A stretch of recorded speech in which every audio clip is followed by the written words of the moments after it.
கர்த்தரும் இரட்சகருமாய் இருக்கிற இயேசு கிறிஸ்துவின் நாமத்தில் உங்களை எல்லாரையும் வாழ்த்துகிறோம். प्रभु और उद्धारकर्ता यीशु मसीह के नाम से आप सबका स्वागत करते हैं. இந்த நல்ல நாளிலும் நாம் கர்த்தருடைய நாமத்தை ஆராதித்து தொழுது கொள்ளலாம். इस अच्छे से दिन में भी प्रभु के नाम की महिमा करके हम उसकी அவரை आराधना தொழுது கொள்ளும் போதெல்லாம் கர்த்தர் நம் சமீபமாக இருக்கிறார். और उसकी आराधना करने के समय पर प्रभु हमारे निकट रहता है.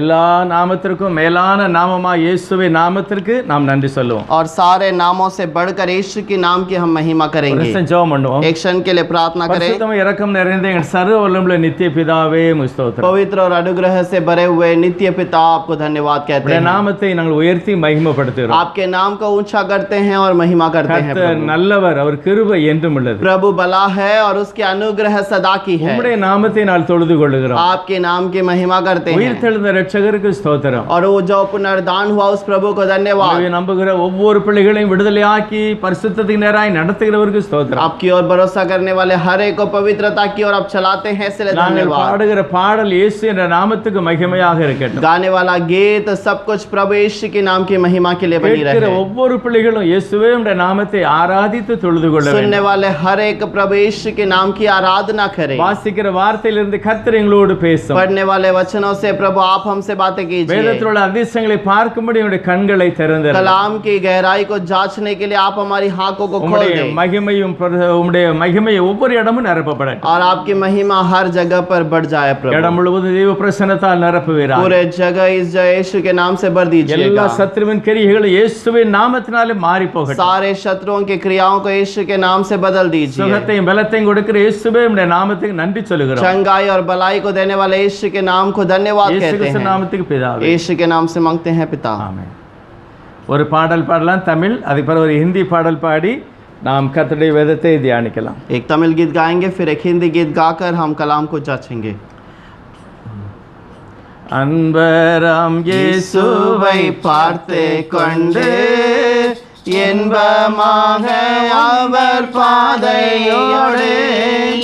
அன்பராம் இயேசுவை பார்த்து கொண்டு இன்பமான உந்தன் பாதையோடு. நீரே வழியும் சத்தியமும் ஜீவனுமே. நீரே வழியும் சத்தியமும் ஜீவனுமே.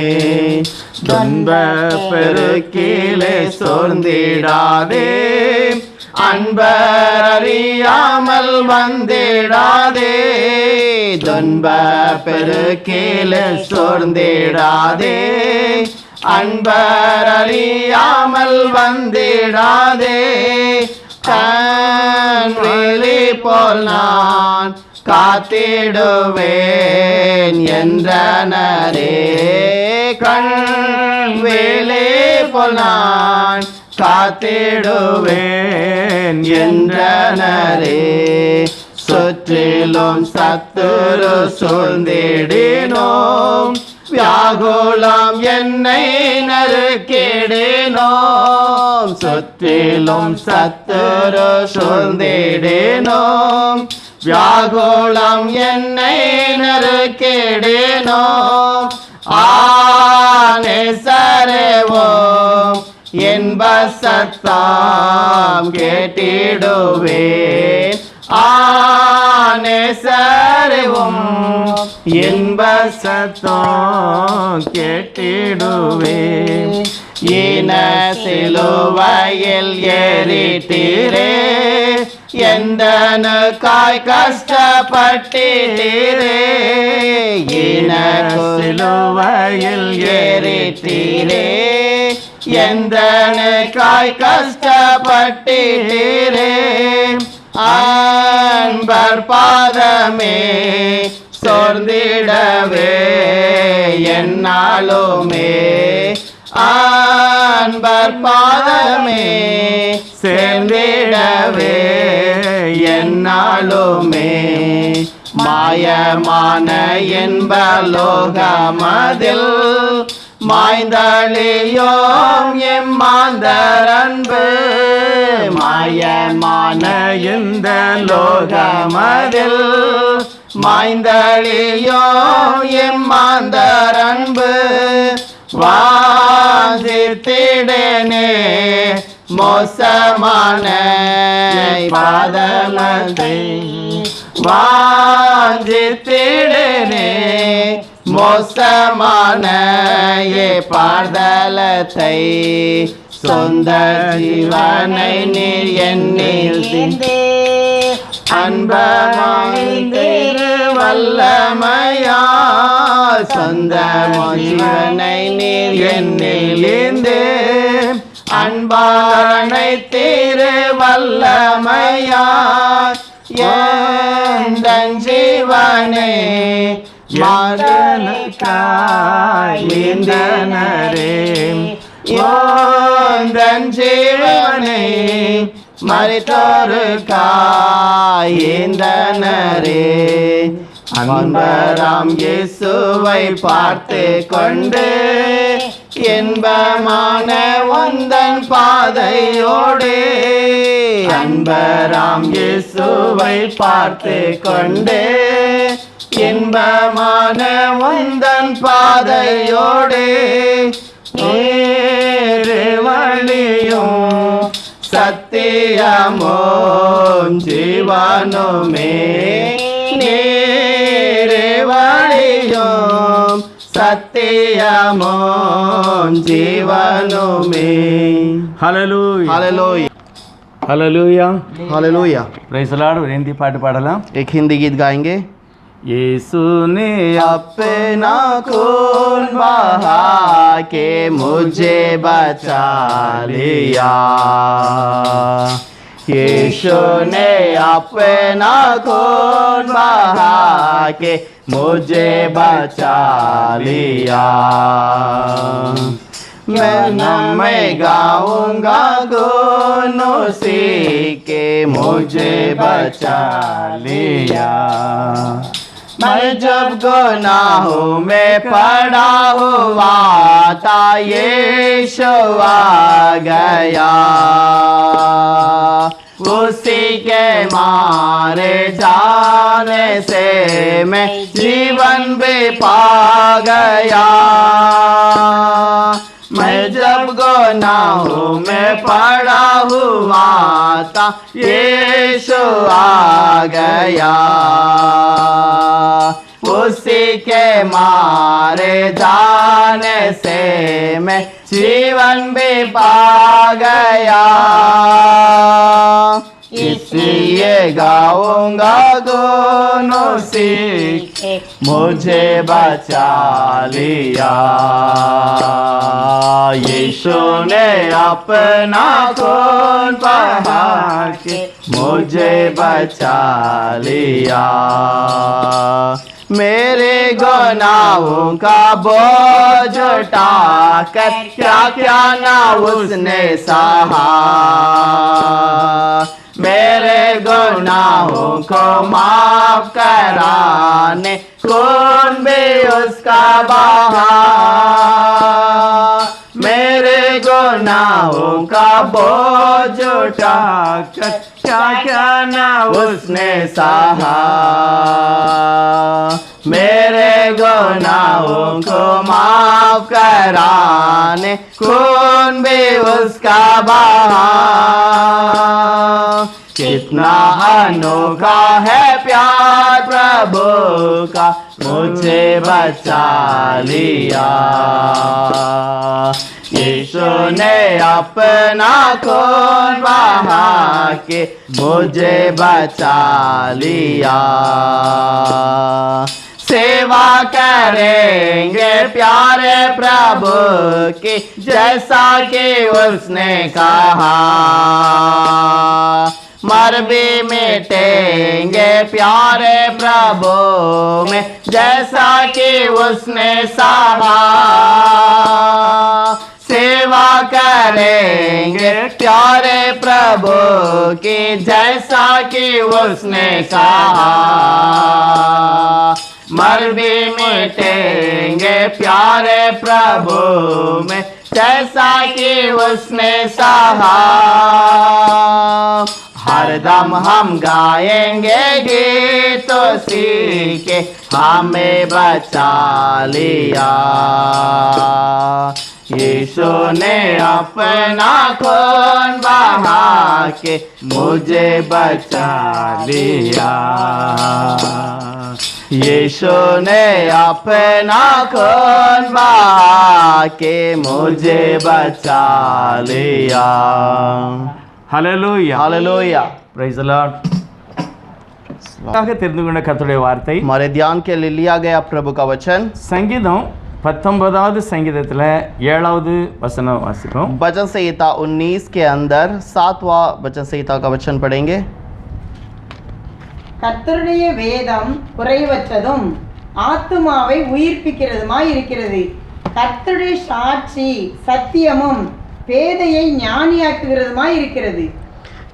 यहोवा की व्यवस्था करी है, वह प्राण को बहाल कर देता है। यहोवा के नियम व्यवस्था योग्य है, साधारण लोगों को बुद्धिमान बना देता है।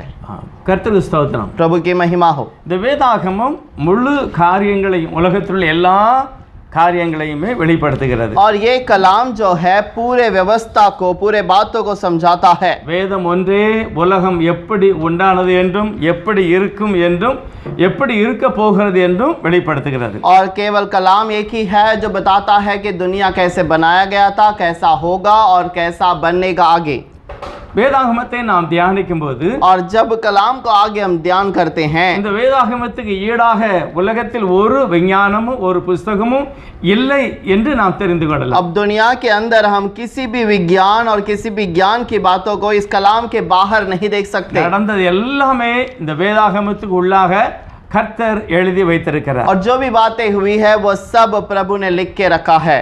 வேதாகமத்தில் ஒரு காரியம் விசேஷமா என்ன அப்படின்னா, और कलाम के अंदर एक विशेष बात क्या है? பவுல் சொல்லும்போது சொல்லுகிறாரு, पौलुस कहने के समय पर कहता है, 2 கொரிந்தியர் 12வது அதிகாரம் दूसरे कुरिन्थियों का किताब 12वां अध्याय 2வது வசனம், दूसरा वचन। கிறிஸ்துவுக்குள்ளான ஒரு மனுஷனை அறிவேன். அவன் 14 வருஷத்துக்கு முன்னே 3ஆம் வானம் வரைக்கும் எடுத்துக்கொள்ளப்பட்டான். அவன் சரீரத்தில் இருந்தானோ சரீரத்துக்கு புறம்பே இருந்தானோ அதை அறியேன், தேவன் அறிவார். मैं मसीह में एक मनुष्य को जानता हूँ, 14 वर्ष हुए हैं कि वह न जाने देह सहित न जाने देह रहित, परमेश्वर जानता है। ऐसा मनुष्य तीसरे स्वर्ग तक उठा लिया गया। இதில் என்ன எழுதுங்கன்னா 3வது வானம் வரை எடுத்துக்கொள்ளப்பட்டான். यहाँ पर क्या लिखा है कि तीसरे स्वर्ग तक वो उठा लिया गया है। தமிழ் வேதாகமத்தில் 3வது வானம் என்று எழுதியிருக்கிறது. और तमिल बाइबल के अंदर लिखा हुआ है कि तीसरा आकाश। உலகத்தில் எத்தனை வானம் இருக்கிறது? दुनिया में कितनी आकाश है? பைபிள் சொல்கிறது வானாதி வானங்களில் இருக்கிற தெய்வம். और आकाशों के ऊपर रहने वाला प्रभु। 7 வானங்களாக வேதாகமத்தில் எழுதப்பட்டிருக்கிறது. और 7 स्वर्ग के बारे में, जो आकाश मंडल के बारे में कहा गया है। வேதாகமத்தில் अनेक காரியங்களை அங்கும் இங்குமாக கர்த்தர் எழுதி வைத்திருக்கிறார். और वचनों को प्रभु ने कुछ वहां कुछ यहाँ इस तरफ लिखा हुआ है। பைபிளை நாம் தியானித்தால், अगर बाइबल को हम ध्यान करें, உலகத்தில் நிறைய காண்கிறவைகளை பார்க்கலாம். दुनिया के बहुत सारे दिखावट के चीजों को देख நிறைய सकते हैं। காரியம் காண முடியாதவைகளும் கர்த்தர் படைத்து और வைத்திருக்கிறார். कुछ बातें ऐसे हैं जिसे देख नहीं सकते, वैसे बातों को भी प्रभु ने बनाया है। காணப்படுகிறவைகளும் காணப்படாதவைகள் எல்லாமே தேவனால் உண்டானவைகள். और जो दिखाई देता है और जो दिखाई नहीं देता, दोनों प्रभु की ओर से बनाया गया है। உலகம் முழுவதுமே தேவனால் படைக்கப்பட்டிருக்கிறது. दुनिया सब प्रभु से बनाया गया। இந்த வேதாகமத்துக்கு வெளியே நாம் எதையுமே கண்டுகொள்ள முடியாது. और इस कलाम के बाहर हम किसी बात को देख नहीं सकते। இந்த வேதாகமத்தில் இருக்கிற எல்லா காரியமும் இந்த உலகத்தில் உள்ள அத்தனையுமே வெளிப்படுத்துகிறது. और ये कलाम जो है इसकी दुनिया के सारे बातों को प्रकट करती है। முன்னால என்ன இருந்தது, पहले क्या था, இப்போ எப்படி இருக்கும், अब कैसा रहेगा, இனி என்ன இருக்க போகிறது, और आगे कैसी होगी। எல்லாவற்றையும் ஆளுகிற தெய்வம் ஒரே ஒரு சர்வ வல்லமுள்ளவர். और सबको राज्य करने वाला सर्वशक्तिमान एक ही है। எத்தனை யுகங்களோ உலகத்துல நடந்திருக்கிறது. कितने ही बातें दुनिया के अंदर घटी है। நாம் அதிகமாக ஆதாம் வரைக்கும் நாம் தெரியும் நிறைய. हम आदम तक बहुत सारे बातों को जानते हैं। ஆதாம் காலத்துக்கு முன்ன என்ன இருந்தது, और आदम के जमाने के पहले कैसे था, அதை குறித்து தான் நாம் தியானிக்க போகிறோம். उसके बारे में हम ध्यान करेंगे। இந்த மேப்ல பார்க்கலாம். आप इस मैप में देख सकते हैं। அதுல மேல எல்லாத்துக்கும் மேல और यहाँ पर सबसे ऊपर பரலோகம். स्वर्ग है அது எல்லாத்துக்கும் மேல 7வது வானத்துல கர்த்தர் வைத்திருக்கிறார். और उसे सबसे ऊपर स्वर्ग को 7वें आकाश पे रखा है। கீழே பாத்தீங்கன்னா இந்த கிரீன் கலர் இருக்கு பாருங்க, கிழக்கு கிரீன் கலர். आपको यहाँ पर जो हरी जो जगह दिख रही है இது வந்து அது என்ன இடம்னா அது வந்து பரதேசி. और वो जो है एक पैराडाइस है। அது முதலாவது ஏதேன்ல இருந்தது. और पहले वो एदेन में था திரும்ப பூமிக்கு கீழே போனது. और उसके बाद पृथ्वी के नीचे चला गया। இப்போ அது மத்திய ஆகாயத்தில் இருக்கிறது பாரடைஸ். और अब वो जो है ऊपर बीच आकाश में परदेश है। அது பரலோகத்தில் இருக்க மாதிரி காண்பிக்கிறது, அது தவறு. கீழே அதாவது பாதி இடத்துல இருக்கிறது. और वो आकाश के ऊपर दिखाया गया है, लेकिन वहां पर नहीं बल्कि स्वर्ग के नीचे है। இப்பொழுது பரதேசி மத்திய ஆகாயத்தில் இருக்கிறது. और अभी का जो परदेश है वो बीच आकाश में है। ரெண்டாவது பூமிக்கு கீழே இன்னொரு இடம் இருக்கிறது. और पृथ्वी के नीचे और एक स्थान है। அதாவது ஒரு பக்கத்துல பாரடைஸ், ஒரு பக்கத்துல அது என்ன போட்டிருக்குது, நரகம். और एक जगह पर लिखा हुआ है पाताल, जो परदेश है, और दूसरे तरफ पाताल है। இந்த பக்கத்துல ஒன்னு தனியா காமிச்சிருக்கு பாருங்க. और एक दूसरी तरफ आपको अलग से दिखाया गया है, நரகம். ये नरक है।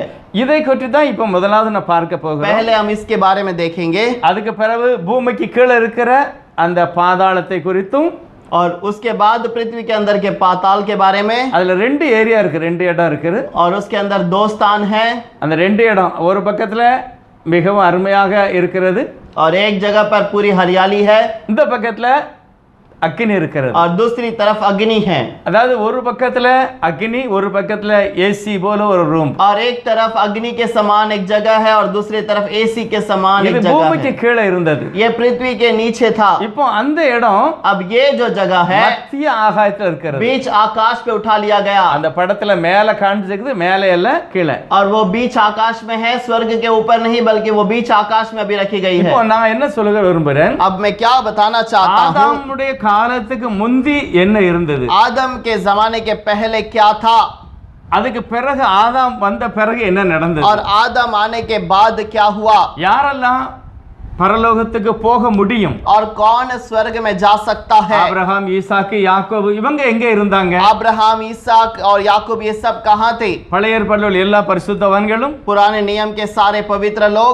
இன்றைக்கு உள்ள பரிசுத்தவான்கள் எங்க இருக்கிறாங்க, और अब जो पवित्र लोग हैं वो लोग कहाँ है। வேதாகமத்தை நாம் ஆராய்ந்து பார்க்கும்போது நிறைய காரியங்களை கற்றுக்கொள்ளலாம். कलाम को अगर जांच के देखने के समय पर बहुत सारे बातों को देख இதுல सकते हैं। முழுவதும் நீங்க பாத்தீங்கன்னா இயேசுவானவர் இல்லாம நீங்க 7வது வானத்துக்கு போக முடியாது. अब ये सारे चीजों को आप देखने पर भी यीशु मसीह के बिना आप स्वर्ग में नहीं जा सकते।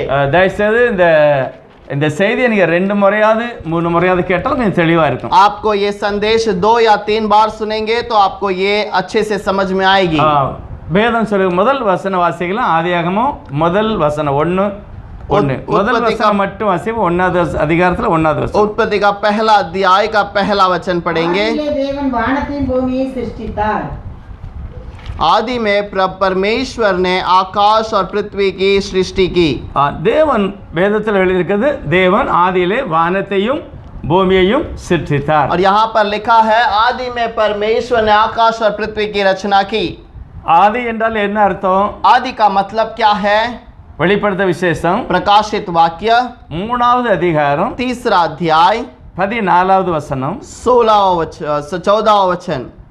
லவோதிக்கேயா சபையின் தூதனுக்கு நீ எழுத வேண்டியது என்னவெனில், உண்மையும் சத்தியமுள்ள சாட்சியும் தேவனுடைய சிருஷ்டிக்கு ஆதியுமாய் இருக்கிற ஆமென் என்பவர் சொல்லுகிறதாவது, लवोदिकिया की कलीसिया के दूत को यह लिख, जो आमीन और व्यवस्था योग्य और सच्चा गवाह है और परमेश्वर के सृष्टि का मूल कारण है, वह यह कहता है। ஒவ்வொரு சபைக்கும் தேவன் தன்னுடைய பெயர்களை வித்தியாசமா சொல்லுகிறார். और प्रभु हर कलीसिया को अपना नाम अलग अलग तरीके से बताता ஒரு है। இடத்துல சொல்லுகிறார், एक जगह पर बताता है பட்டயத்தை வைத்திருக்கிறவர். मैंने तलवार को रखा है। ஒரு இடத்துல சொல்லுகிறார், एक जगह पर कहता है ஆரம்பமும் முடியுமானவர். और आदि और अंत है। லௌதிக்க சபையை பார்த்து சொல்லுகிறார், लेकिन लहुदिकिया कलीसिया को कहता है எல்லாவற்றுக்கும் முந்தினவர், और सब लोगों से सारे चीजों से पहलौटा, ஆதியா இருக்க இருக்கிற ஆதி என்கிறவர் பேசுகிறார். और जो आदि में था वो प्रभु बातें करता है। ஆதி என்றால் நம்முடைய இருதயத்துக்கோ நம்முடைய மைண்டுக்கு அது வராது. और आदि का मतलब हमारे विचार में या हमारे दिमाग के अंदर वो आ नहीं ஆதி सकता। என்றால் ஆரம்பம் இல்லாத ஒன்று. और आदि का मतलब आरंभ रहने से पहले। ஆதி என்றால் நம்முடைய இருதயத்தில் அதை நாம் புரிந்து கொள்ளவே முடியாது. आदि का मतलब हम उसे समझ नहीं सकते हैं। ஆதியிலே தேவன் வானத்தையும் பூமியையும் சிருஷ்டித்தார். आदि में परमेश्वर ने आकाश और पृथ्वी की सृष्टि की। ரெண்டு காரியம், दो बात है, ஒன்று வானம் ஒன்று பூமி. और एक आकाश एक पृथ्वी। இந்த முதல் வசனம் என்ன சொல்றது? முழுமையாக ஆண்டவர் படைத்தார். और यहाँ पर ये दोनों वचन कहता है कि प्रभु ने बनाया पूरा परिपूर्ण था। அது ஒரு குறைவில்லாதது, முழுமையானது. और पहला वचन के अनुसार उस पे कोई कमी घटी नहीं, वो ठीक से बनाया गया। வானம் என்றால் வானத்தில் உள்ள அத்தனையும் குறிக்கிறது. और आकाश का मतलब उस आकाश मंडल के सारे चीजों को बताता है। பூமி என்றால் பூமியில் உள்ள அத்தனை காரியங்களையும் குறிக்கிறது. और पृथ्वी का मतलब पृथ्वी के सारे चीजों को बताता है। எல்லாவற்றையுமே ஆதியிலே, और सारे चीजों को आदि में। ஆதி என்றால் எத்தனையோ கோடி கோடி கோடியான வருடங்களுக்கு முந்தி ஆதியிலே தேவன் படைத்தார். और कितनी करोड़ों करोड़ों वर्ष के पहले आदि में प्रभु ने सृष्टि की। என்னதெல்லாம் படைத்தார்? क्या क्या बनाया? சூரியன், நட்சத்திரம், सूरज, चंद्रमा, तारे, வானத்தில் உள்ள எத்தனையோ இது காரியங்களை கர்த்தர் சிருஷ்டித்திருக்கிறார். और बहुत सारे आकाश मंडल के बहुत सारे चीजों को बना दिया। எப்பொழுது? कब बनाया? ஆதியிலே. आदि में। எத்தனையோ லட்சம் கோடி வருஷத்துக்கு முன்பதாக. और कितने ही लाखों करोड़ों वर्षों के இது पहले। யாருடைய மைண்ட்லயும் வராது. और ये किसी के दिमाग में नहीं बैठ सकता। முதல் வசனம் சொல்லுகிறது, पहला वचन कहता है ஆதியிலே. आदि में। ஒருவரும் யோசிக்க முடியாத ஆதியிலே, और कोई भी विचार नहीं कर सकता उस आदि में, அங்கே தேவன் வானத்தையும் பூமியையும் சிருஷ்டித்தார். आकाश और पृथ्वी की सृष्टि की। தேவன் படைத்தார். और प्रभु ने सृष्टि की। எப்படி படைத்தார்? इसे कैसे बनाया? எபிரேயர் 11:3 சொல்லுகிறது, इब्रानियों का 11वां अध्याय में 3रा वचन में कहता படைத்தது है, எல்லாமே தேவன் வார்த்தையினாலே और படைத்தார். जो कुछ प्रभु ने बनाया है सब कुछ अपने शब्दों से बनाया है। ஆனா முதலாவது लेकिन पहला ஆதியாகம புத்தகம் சொல்லுகிறது, उत्पत्ति का किताब कहता है ஆதியிலே தேவன் படைத்தார். आदि में प्रभु ने सृष्टि की। ஆனா அதை காட்டிலும் இன்னும் ஒரு வசனம் பாருங்க. और उससे भी बढ़कर एक वचन है, யோவான் 1வது அதிகாரம் 1வது வசனம். यूहन्ना का पहला अध्याय का पहला वचन। ஆதியிலே வார்த்தை இருந்தது, அந்த வார்த்தை தேவனிடத்தில் இருந்தது, அந்த வார்த்தை தேவனாய் இருந்தது. आदि में वचन था और वचन परमेश्वर के साथ था और वचन परमेश्वर था। ஆதியிலே வார்த்தை இருந்தது, आदि में वचन था அந்த வார்த்தை தேவன் இடத்தில் இருந்தது, और वो वचन परमेश्वर के पास था அந்த வார்த்தை தேவனாய் இருந்தது. और वो वचन परमेश्वर था। இதுல ரெண்டு தெய்வம் அல்ல, यहाँ पर दो खुदा नहीं, ஒரே ஒரு தெய்வம், एक ही खुदा, அது வார்த்தை. वो वचन था। வார்த்தையாகிய தெய்வத்தை யாருமே காண முடியாது. और वो वचन प्रभु को कोई भी देख नहीं सकता, அங்க யாரும் இல்ல. और वहां पर कोई नहीं है। ஆதியிலே வார்த்தை இருந்தது எப்போ? எத்தனையோ லட்சம் கோடி கோடியான ஆண்டுகளுக்கு முந்தி. और करोड़ों करोड़ों वर्ष के पहले वहां पर वो वचन था। அதுதான் ஆதி என்று எழுதியிருக்கிறது. और इसी के बारे में आदि करके लिखा हुआ है। மோசே எழுதுகிறது ஆதாமுடைய காலத்தில் இருந்து அவர் எழுதுகிறார். और मूसा जो लिखता है वो आदम के जमाने से, उसके जीवन से लिखता அவர் है தேவனை பார்க்கிறார். और वो प्रभु को देखता है। ஆனா யோவான் சொல்லுகிறார், लेकिन यूहन्ना कहता है வார்த்தை இருந்தது, और वचन था, அந்த வார்த்தை और वो वचन தன்னை தானே ஒரு சரீரமாய் முதலாவது உருவாக்குகிறார். अपने आप को एक शरीर के रूप में प्रकट करता है, தனக்காக தன்னுடைய சரீரத்தை உருவாக்குகிறார். अपने लिए एक शरीर को बनाता है। வார்த்தையை யாரும் காண முடியாது, वो वचन को कोई देख नहीं सकता வார்த்தை கிரியை செய்ய முடியல. और वो शब्द कार्य नहीं कर सकता, வார்த்தை தன்னை தானே உருவாக்கி கொள்ளுகிறார். और वो वचन अपने आप को बनाता है। கொலோசியர் 1வது அதிகாரம் कोलोसियों का किताब पहला अध्याय। பவுல் அருமையாக அதை விளக்குகிறார். और पौलुस बहुत अच्छी तरह से उसे समझाता है எப்படி வார்த்தை ஒரு ஆவிக்குரிய மகிமையான சரீரமாய் மாறுகிறது. और कैसे आत्मिक प्रभु जो है एक वचन शब्द जो है एक मनुष्य के रूप में आता है. கொலோசியர் 1:15 और कोलोसियों का पहला अध्याय அவர் उसका அதர்சனமான தேவனுடைய தற்சொரூபம். और वो अंधे का प्रभु का एक स्वरूप है. இயேசு யாரு? यीशु कौन है? பார்க்க முடியாத வார்த்தையினுடைய தற்சொரூபம். और जो प्रभु देखा नहीं जा सकता उसका स्वरूप है. இயேசுவானவர் யார்? यीशु कौन है? தெய்வத்தை பார்க்க முடியாது, प्रभु को देख नहीं सकते, வார்த்தையை பார்க்க उस முடியாது. वचन को देख नहीं அந்த सकते. தெய்வம் और वो प्रभु முதல் वो परमेश्वर पहला தனக்கு தானே ஒரு சரீரத்தை உருவாக்குகிறார். अपने आप के लिए एक शरीर को बनाता है. அவர் சர்வ வல்லமுள்ள தெய்வம். और वो सर्वशक्तिमान है. அவர் அதர்சனமானவர், और वो कभी नहीं देखा जाने वाला खुदा, பார்க்க முடியாதவர். और उसे देख नहीं सकते. அதே வார்த்தை இன்னும் விவரமா சொல்கிறது. वही वचन आगे ठीक से बताता है. சர்வ சிருஷ்டிக்கும் முந்தினவர், और सारा सृष्टि का पहलौठा, எல்லாவற்றுக்கும் நம்பர் 1 और இயேசுவானவர். सबसे पहलौठा प्रभु यीशु है. வார்த்தை மனிதனாய் வெளிப்படுத்துகிறது. और वचन अपने आप को प्रकट करता है. அவர்தான் தெய்வம். और वही खुदा है. வார்த்தை காண முடியாது, और उस वचन को देख नहीं सकते. காணக்கூடிய ஒரு சரீரம் உருவாக்குத தேவன். और वो दिखाई देने वाला एक परमेश्वर का स्वरूप அவர் है. சிருஷ்டிகர். और वो रचना करने वाला, அந்த சரீரத்தில் இருந்து எல்லாவற்றையும் கர்த்தர் और சிருஷ்டிக்கிறார். उस रचना करने वाले शरीर से सब कुछ बनाता அவருக்கு है. பேர் என்ன பேரு? उसका नाम क्या है? சர்வ வல்லமுள்ளவர். सर्वशक्तिमान. அடுத்த வசனம் சொல்லுகிறது, और उसका अगला वचन में लिखा है, ஏனென்றால் அவருக்குள் சகலமும் சிருஷ்டிக்கப்பட்டது. क्योंकि उसके अंदर सब कुछ रचा गया. இயேசுவானவருக்குள் சகலமும் சிருஷ்டிக்கப்பட்டது. यीशु मसीह के अंदर सब कुछ बनाया गया. வார்த்தை தன்னை மனிதனாய் காண்பித்து பேசுகிறார். और मनुष्य जो वचन जो है अपने आप को मनुष्य को दिखाकर बातें करता है. ஆவிக்குரிய ஒரு சரீரம். आत्मिक प्रकार का एक शरीर, அது எழுதியிருக்கிறது, उस पर लिखा हुआ है, அவருக்குள் சகலம் எல்லாம் அவருக்கு உள்ளே சிருஷ்டிக்கப்பட்டது. और सब कुछ उसके अंदर रचा गया. பரலோகத்தில் உள்ளவைகளும் और जो बातें स्वर्ग की है பூலோகத்தில் உள்ளவைகளும் और जो पृथ्वी की है காணப்படுகிறவைகளும் और जो दिखाई देता है காணப்படாதவைகளும் और जो दिखाई नहीं देता, சகல வஸ்துக்களும், और सारे चीजें, சிங்காசனங்களானாலும் और सिंहासन क्यों ना रहे, கர்த்தத்துவங்களானாலும் और सबके प्रभु के भेद क्यों ना रहे, துரைத்தனங்களானாலும் या कोई और अति कलिसिया क्यों ना रहे, அதிகாரங்களானாலும் और कोई अधिकारी क्यों ना रहे, சகலமும் सारी वस्तुएं அவரை கொண்டு அவருக்கு என்று அவர் சிருஷ்டித்தார். और उसी के द्वारा और उसी के लिए सृजा गई है. அவர் और वो யார்? தேவன். वो कौन है? प्रभु. சர்வ வல்லமுள்ளவர். वो सर्वशक्तिमान. வார்த்தையை காண முடியாது, और उस वचन को देख नहीं सकते. அவர் மகிமையான ஒரு வல்லமையாய் தன்னைத்தானே और மாற்றிக்கொண்டார். वो अपने आप को एक पहले पहलौटे के रूप में दिखाता है. 17 அதிகாரம் சொல்லும்போது मत्ती का 17वां अध्याय पर कहता है, ஆண்டவர் ஜெபம் பண்ணும்போது और प्रभु प्रार्थना करने के समय पर ரூபமானார். और वो रूपांतर हुआ. இயேசு மகிமையாய் மாறினார். और यीशु महिमा में बदल गया. இயேசு ஒருவர், மகிமை ஒருவர் அல்ல. और यीशु अलग, महिमा अलग ऐसे नहीं है. தேவன் மகிமையானவர். और प्रभु महिमा का है. அந்த மகிமையை வைத்துவிட்டு அடிமையின் கோலம் எடுத்து வந்தார். और वो महिमा को रखकर गुलामी के रूप में हमारे साथ இப்ப आया. அடிமையான இயேசுவானவர் மகிமையாய் மாறிவிட்டார். अब ये महिमा का परमेश्वर गुलामी में बदल गया है. கொலோசியர் 1:17 வசனம் சொல்லுகிறது, कोलोसियों का पहला 17 वचन में कहता है, அவர் वही எல்லாவற்றுக்கும் முந்தினவர். सभी वस्तुएं में प्रथम है. அப்படின்னா அவர்தான், வேற யாரும் இல்ல. इसका मतलब वही है और कोई नहीं. அது யார்? और वो कौन है? சர்வ வல்லமுள்ளவர். सर्वशक्तिमान. அவர் யார்? தெய்வம். वो कौन है? परमेश्वर அவர் है. யார்? और வார்த்தையானவர். वो कौन है? वो वचन है.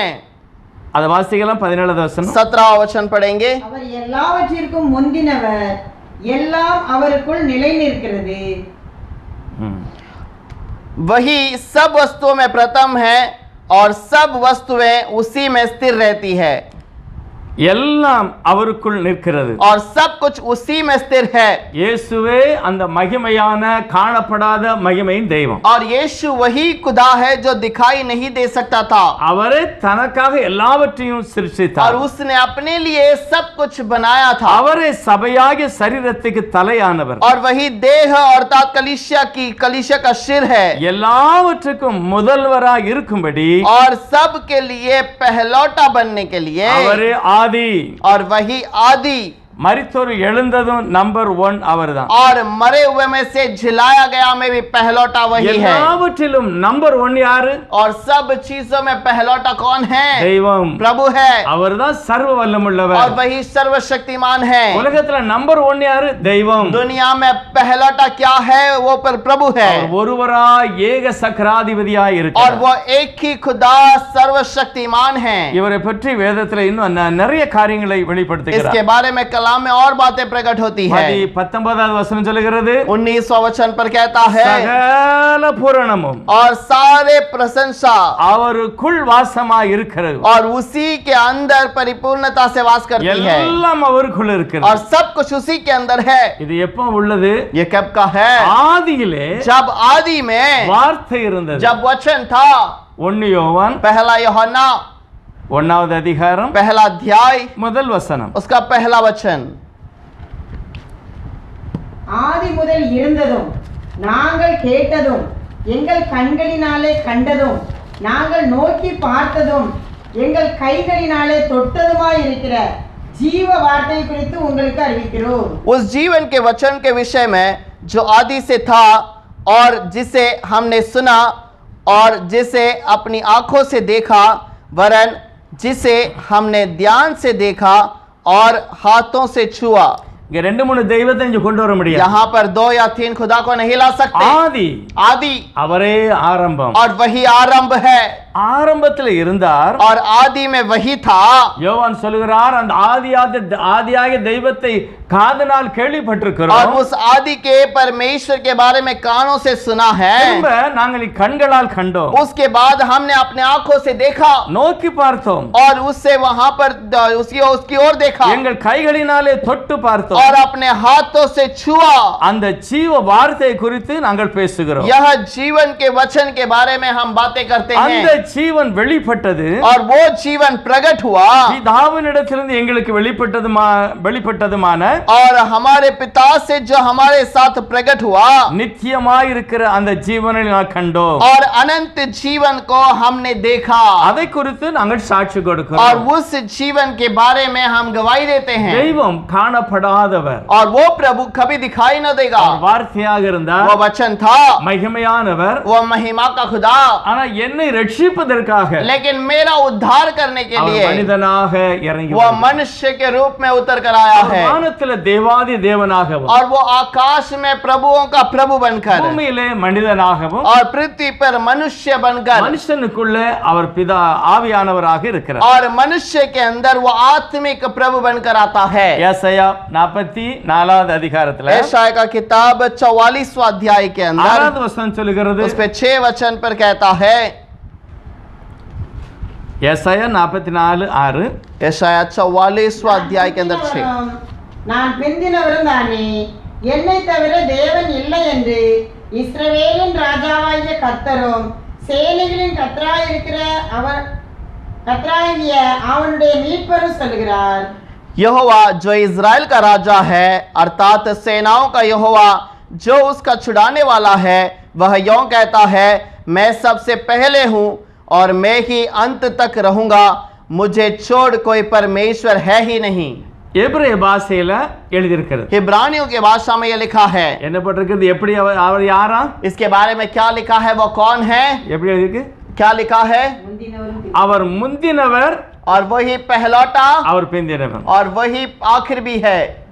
ஆனா புதிய ஏற்பாட்டில் எழுதும்போது और नए नियम में लिखता है வெளிப்படுத்தல் 1:8 और प्रकाशित वाक्य 1:8 के अंदर இருக்கிறவரும் இருந்தவரும் வருகிறவருமாகிய சர்வ வல்லமுள்ள கர்த்தர் நான் அல்பாவும் ஒமேகாவும் ஆதியும் அந்தவுமாய் இருக்கிறேன் என்று திருவுளம் பற்றுகிறார். புதிய ஏற்பாட்டில் வரும்போது என்ன அதே வசனத்தை தான் எப்படி எழுதியிருக்கிறது? और- ஆதி அந்தம். नए नियम के अंदर वो वचन को कैसे लिखता है? आदि और अंत। எபிரேய பாஷையில, கிரேக்க பாஷையில, और इब्रानी भाषा में और ग्रीक की भाषा में முந்தினவர் பிந்தினவர், पहला और आखिरी, ஆதி அந்தம். आदि और अंत। இவரே சர்வ வல்லமுள்ள தேவன். और यही सर्वशक्तिमान है। 43:10-11 பாத்தீங்கன்னா அவரே சர்வ வல்லமுள்ளவர். ईसाया 44 के अंदर उसके अंदर लिखा हुआ है कि वही सर्वशक्तिमान எனக்கு है। முந்தி கிடையாது, எனக்கு பிந்தியும் கிடையாது. मेरे पहले ना कोई था और ना कोई रहेगा। 46:9 சொல்லி எனக்கு சமமான தெய்வம் இல்லை. 47:9 में कहता है मेरे समानता में कोई और खुदा नहीं। ஆகவே உபாகமம் 6:4-5 சொல்றாரு, ஜனங்களை பார்த்து என்னை பற்றி எல்லாருக்கும் சொல்லு, நானே தெய்வம். व्यवस्था विवरण के अंदर 6, 5, 4 और 5 पे कहता है कि सबसे कह दे कि मैं ही खुदा हूँ। 1 தீமோத்தேயு 6:15-16 சொல்கிறது. और पहले तिमोथी का 5वां अध्याय के अंदर 15 और 16 में कहता है அவர் பார்க்க முடியாத அதர்சனமான தெய்வம். और वो देखा नहीं जाने वाला खुदा, அப்படிப்பட்ட தெய்வம். और वैसा परमेश्वर ஆதியிலே आदि में வார்த்தை இருந்தது. वचन था, அந்த வார்த்தை और वो वचन உலகத்துல தன்னை தானே உருவாக்கி दुनिया में अपने आप को प्रकट किया, அதுல இருந்து சர்வ லோகத்தையுமே அவர் படைக்கிறார். और उसके अंदर से सारी सृष्टि की रचना தேவன் की। உலகத்துல முதல் என்னதை வச்சிருந்தார்? और पहले दुनिया में प्रभु ने क्या रखा? ஆதாம் ஏவாள் 6000 வருஷம் ஆச்சு. आदम और हवा आकर 6000 वर्ष हो நான் चुके। பேசுகிறது எத்தனையோ லட்சம் கோடி வருஷத்துக்கு முன்பதாக, और मैं जो बताता हूँ ये करोड़ों वर्ष के पहले की बात है, எத்தனையோ யுகத்துக்கு முன்னால और कितने युग के पहले की बात है। வார்த்தையாகிய தெய்வம் और वो जो वचन प्रभु है, மகிமையான அந்த சரீரத்துல இருந்து और वो महिमा के उस शरीर पे रहकर முதல் தன்னைத்தானே உருவாக்கி கொண்டார். पहले अपने आप को उसने प्रकट किया, திரும்ப அவர் உலகத்தை எல்லாம் உருவாக்குகிறார். और फिर वो दुनिया को और उसके सब चीजों को அந்த बनाता है, சரீரத்துல இருந்து உலகத்தை உருவாக்குகிறார். और वो सारे शरीर के अंदर रहकर सब कुछ बनाता है। வார்த்தையினால் உருவாக்கப்பட்டது என்று எபிரேயர் 11:3 சொல்கிறது. और इब्रानियों का 3 अध्याय पर लिखा है कि वो वचन से वो मनुष्य प्रभु बनाया गया। இப்போ ஆதியாகமம் 1:2 வசனம் சொல்கிறது. अब उत्पत्ति का पहला अध्याय का दूसरा वचन पर लिखा है பூமியானது ஒழுங்கின்மையும் வெறுமையுமாய் இருந்தது, ஆழத்தின் மேல் இருள் இருந்தது, தேவ ஆவியானவர் ஜலத்தின் மேல் அசைவாடிக் கொண்டிருந்தார். पृथ्वी बेडोल और सुनसान पड़ी थी और गहरे जल के ऊपर अंधियारा था। முதல் வசனத்துக்கும் இரண்டாவது வசனத்துக்கும் இடைவெளி பல லட்சம் கோடி வருஷம். और पहला वचन और दूसरे वचन के बीच में का अंतर बहुत वर्ष है। முதல் வசனம் என்ன சொல்கிறது? पहला वचन क्या कहता है? எல்லாவற்றையும் சிருஷ்டித்தார், उसने सब कुछ रचना की வார்த்தையில சிருஷ்டித்தார், और वचन से बनाया, காணப்படுகிறதை காணப்படாதவங்களை சிருஷ்டித்தார், और जो रचा गया और जो रचा नहीं गया सबको बताया வானம் है, என்கிற ஆகாய விரிவுல எல்லாவற்றையும் படைத்தார், और आकाश के मंडल के अंदर सब कुछ बना दिया, பூமியில பல காரியங்களை படைத்தார். और पृथ्वी में सब कुछ उसने बनाया। ஆனா இரண்டாவது வசனம் சொல்கிறது, लेकिन जो दूसरा वचन कहता है இப்பொழுது பூமி வெறுமையா இருக்கிறது, और पृथ्वी बेडोल है ஒழுங்கின்மை ஒழுங்கு இல்லாம இருக்கிறது. और सुनसान पड़ा है। தேவன் ஒழுங்கா வச்சிருந்தாரு, और प्रभु ने सब कुछ सही से रखा நிறைவாய் था, வச்சிருந்தாரு. सब कुछ परिपूर्ण रखा அப்பதான் था। அந்த முதல் வசனம் சொல்லுகிறது, तब वो पहला वचन कहता है ஆதியிலே தேவன் வானத்தையும் பூமியை சிருஷ்டித்தார், आदि में परमेश्वर ने आकाश और पृथ्वी की रचना की, அது முழுமையானது. वो परिपूर्ण था। நம்ம கூட சொல்லுவோம், अब हम भी कहते हैं நான் ஒரு வீடு கட்டி இருக்கிறேன், मैंने घर बनाया, ஓடு போடாம செவரு கட்டாம வீடு கட்டிருக்கேன்னு சொல்ல முடியாது. और बिना जो दीवार को बांधे या बिना छत के हम कह नहीं सकते कि घर बनाया। கதவு வைக்கட்ட என்ன சொல்லுவோம்? நாங்க अगर- வீடு கட்டி கொண்டு இருக்கிறோம். अगर दरवाजा नहीं रखा है तो हम कहते हैं कि घर बना रहे हैं। எல்லாம் போட்டாச்சு, தளம் படல, நாங்கள் வீடு கட்டி கொண்டு இருக்கிறோம். और सब कुछ हो गया लेकिन जमीन सही नहीं की गई तो घर बना रहे हैं कहते हैं। ஆனால் முதல் வசனம் என்ன சொல்கிறது? लेकिन पहला वचन क्या कहता आदिले है? आदि में தெய்வம் परमेश्वर எல்லாவற்றையும் சிருஷ்டித்தார், और सब कुछ उसने सृष्टि அது की, முழுமையானது, वो सब कुछ परिपूर्णता है குறையில்லாதது, और बिना किसी का कमी घटी का அது है, நிறைவானது. वो परिपूर्णता ஆனா है। இரண்டாவது வசனம் சொல்லுகிறது, लेकिन दूसरा वचन कहता பூமி है ஒழுங்கு இல்ல, और पृथ्वी सुनसान पड़ा है வெறுமையா और இருக்கிறது. बेडोल है, நிறைவா இருந்தது, இப்போ நிறைவில்ல, குறைவா இருக்கிறது. और वो वहां पर भरपूर था लेकिन यहाँ पर कमी घटी का அப்ப है। முதல் வசனத்துக்கும் இரண்டாவது வசனத்துக்குள்ள இடைவெளி எத்தனையோ லட்சம் கோடி வருஷம். लेकिन पहला वचन और दूसरे वचन के बीच में का अंतर करोड़ों वर्ष है। எத்தனையோ கோடி வருஷம். और कितने करोड़ों वर्ष हैं। இப்ப டிஸ்கவரிக்காரங்க சொல்லுவாங்க, अब डिस्कवरी के लोग कहेंगे எங்களுக்கு ஒரு பொருள் கிடைச்சிருக்கிறது, हमें एक बात का कुछ बातें चीजें मिली है 7 லட்சம் வருஷத்துக்கு முன்ன, और वो 7 लाख वर्ष के पहले की है। பைபிள் என்ன சொல்கிறது? बाइबल क्या कहता है? ஐயோ, உலகம் உருவாகி எத்தனை லட்சம் கோடி வருஷம் और ஆயிருக்கு. बाइबल कहता है कि दुनिया उत्पन्न होकर करोड़ों वर्ष हो चुका। எத்தனை லட்சம் கோடி வருஷம் ஆயிருக்கிறது. कितने करोड़ों वर्ष हो चुका। ஆனா இரண்டாவது வசனத்துக்கும் முதல் வசனத்துக்கு இடையில நிறைய கேப். और पहला वचन और दूसरे वचन के बीच में बहुत बड़ी अंतर है। என்ன நடக்கிறது? अब वहां पर क्या हुआ? தேவ ஆவியானவர் ஜலத்திலே அசைவாடி और கொண்டிருக்கிறார். प्रभु परमेश्वर जल पे वहां पर मंडरा रहा है। தேவ ஆவியானவராக और प्रभु परमेश्वर बनकर அவர் அசைவாடி वो கொண்டிருக்கிறார். उस जल पे वहां पर जल के ऊपर मंडराता है। ஆனா முதல் உலகத்துல யார் இருந்தது? लेकिन पहले वचन पे पहले दुनिया में कौन था? முதல் உலகத்துல யார் இருந்தது? दुनिया में पहले कौन था? வாசிக்கலாம். पढ़ेंगे யூதா 6வது வசனம் வாசிக்கலாம். வெளிப்படுத்துக்கு முந்தின அதிகாரம் யூதால 6வது வசனம். यहूदा का किताब उसका 6 वचन पढ़ेंगे। தங்களுடைய ஆதி மேன்மையை காத்து கொள்ளாமல் தங்களுக்குரிய வாசஸ்தலத்தை விட்டுவிட்ட தூதர்களையும் மகா நாளில் நியாய தீர்ப்புக்கென்று நித்திய சங்கிலிகளினாலே கட்டி அந்த காலத்தில் அடைத்து வைத்திருக்கிறார்। फिर जिन स्वर्गदूतों ने अपना पद को स्थिर न रखा वरन अपने निज निवास को छोड़ दिया, उसने उनको भी उस विषण दिन के न्याय के लिए अंधकार में जो सदाकाल के लिए है बंधनों में रखा है।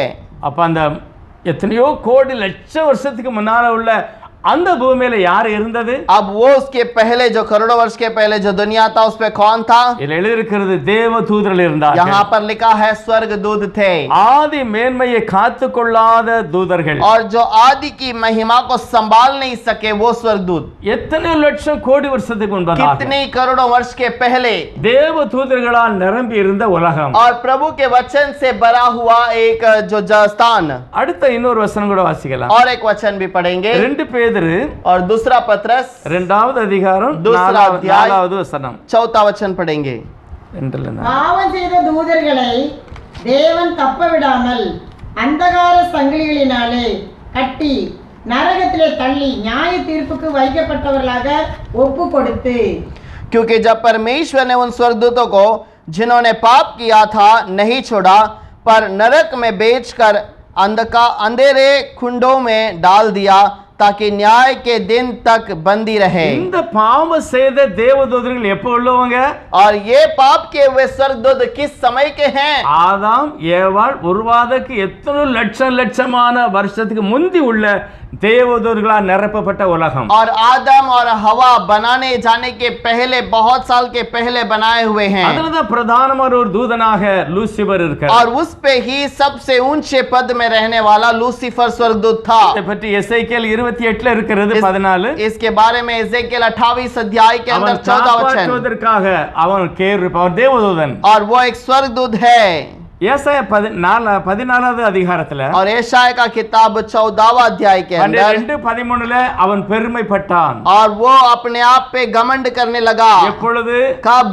ஆதாம் ஏவாள் உருவாவதற்கு எத்தனையோ லட்சம் கோடி வருஷத்துக்கு முந்தி. आदम और हवा के उत्पन्न जो सृष्टि करने किए जाने के बहुत वर्षों के पहले அந்த உலகத்தை और उस दुनिया के தேவன் अंदर அழித்தார். प्रभु ने नाश किया। அந்த தூதர்களை இங்க கட்டி வைத்திருக்கிறார். और இது நரகம். और उन स्वर्गदूतों को उसने यहाँ पर बांध के रखा है। यही नरक है। இந்த கீழே यहाँ पर இதுல கட்டி வச்சிருக்கிறது. और यहाँ पर उसने बांध के रखा है। இது உள்ள இருக்கிறது யாரு? और इसके अंदर रहने वाले कौन हैं? ஆதாம் காலத்துல உள்ளவர்கள் அல்ல, आदम के जमाने के लोग नहीं, இப்போ உள்ளவர்கள் அல்ல, ना अभी के रहने वाले। எத்தனையோ லட்சம் கோடி வருஷத்துக்கு முன்னால இருந்த தேவ தூதர்கள் கீழ்ப்படியாதவர்கள். और ये करोड़ों वर्ष के पहले जो प्रभु की आज्ञा नहीं माने वो स्वर्गदूत हैं। இது பூமி. और ये पृथ्वी है। இந்த பூமிக்கு கீழே और इस पृथ्वी के नीचे எவ்வளோ கீழே அடியில கொண்டு போய் और कितने अंदर जमीन पे அவங்கள கட்டி அந்தகார சங்கிலியில தேவன் கட்டி நரகத்திலே வைச்சிருக்கிறார். और उन्हें नरक में अंधकार के जंजीर से बांध के रखा है। எத்தனை காலம் யாருக்கும் தெரியாது. और कितना समय कब तक किसी को नहीं पता। அதுல எழுதி இருக்கிறது நியாய தீர்ப்புக்கு வைத்திருக்கிறார். उस पर लिखा है न्याय करने के लिए रखा गया।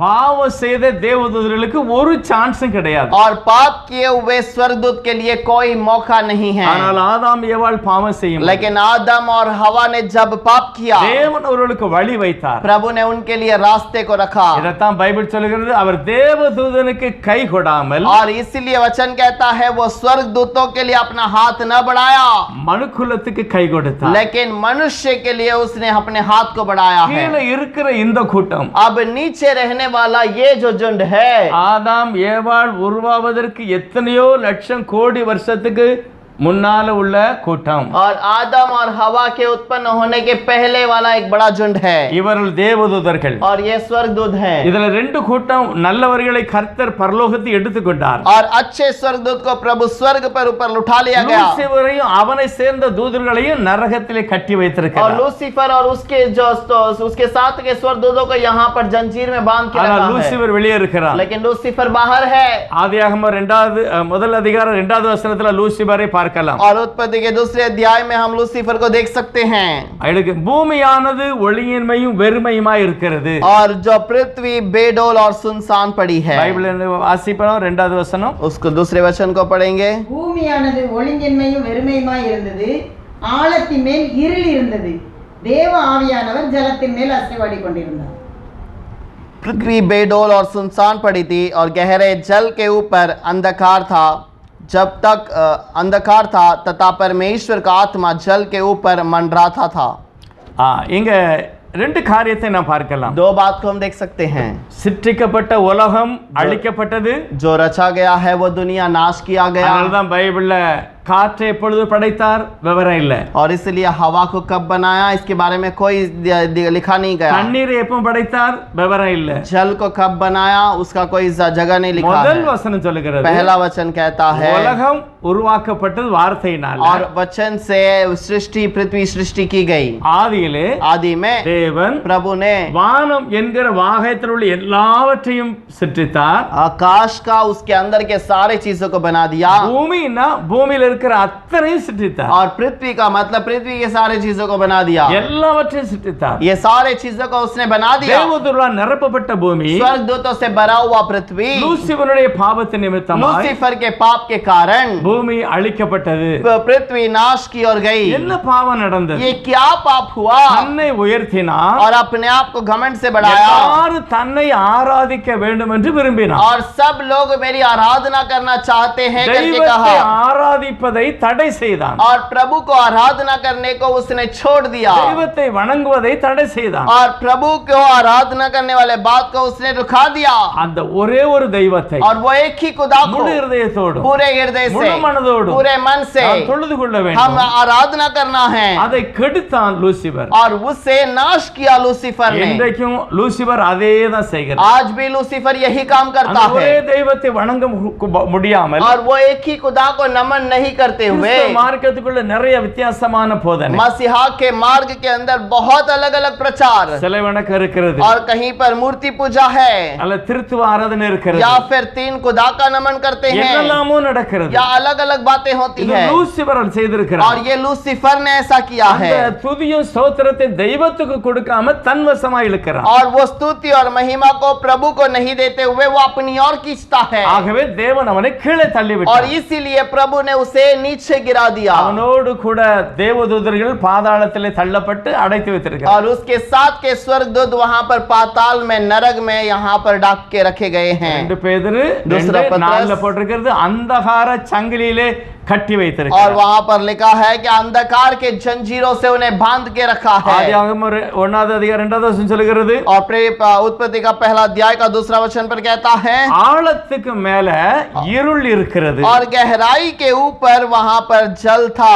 ஆழம் என்றால் பாதாளம். और गहराई का मतलब पाताल। இந்த பாதாளத்துக்கு மேல இருள் சாத்தான் இருக்கிறார். और इस पाताल के ऊपर शैतान बैठा हुआ है, ஆனா தேவ ஆவியானவர் ஜலத்தின் மேல் இருக்கிறார். लेकिन परमेश्वर की आत्मा जल के ऊपर था। இதுதான் முதல் உலகம். और यही पहला प्रभु का बनाया हुआ दुनिया। இப்ப நான் சொல்லுகிறது, இப்பொழுது அந்த இந்த இடம் எங்க இருக்கிறது? और अब ये जगह कहाँ पर है? பூமிக்கு கீழே இருக்கிறது. ये पृथ्वी की गहराई पर है। இப்பொழுது தேவன் எப்படி இந்த உலகத்தை பிரித்து வச்சிருக்கிறார்? अब दुनिया को प्रभु ने कैसे अलग करके रखा ஒரு है? பரிசுத்தம் உள்ள தேவன், एक पवित्र व्यक्ति, ஒரு அசுத்த ஆவி, एक अशुद्ध आत्मा, ஒன்று வெளிச்சம், ஒன்று இருள். एक उजाला और एक अंधकार। 2 கொரிந்தியர் 6வது அதிகாரத்துல दूसरे कोरिन्थियों का 6 अध्याय के अंदर 14-15 போட்டிருக்கிறது. और 14 और 15 पर लिखा है, தேவனுக்கும் பேலியாளுக்கும் இசைவேது. और परमेश्वर का और उसके विरोधी का क्या संबंध है? வாசிப்போம் அந்த வசனம். கிறிஸ்துவுக்கும் பேலியாளுக்கும் இசைவேது, அவிசுவாசியுடனே விசுவாசிக்கு பங்கேது.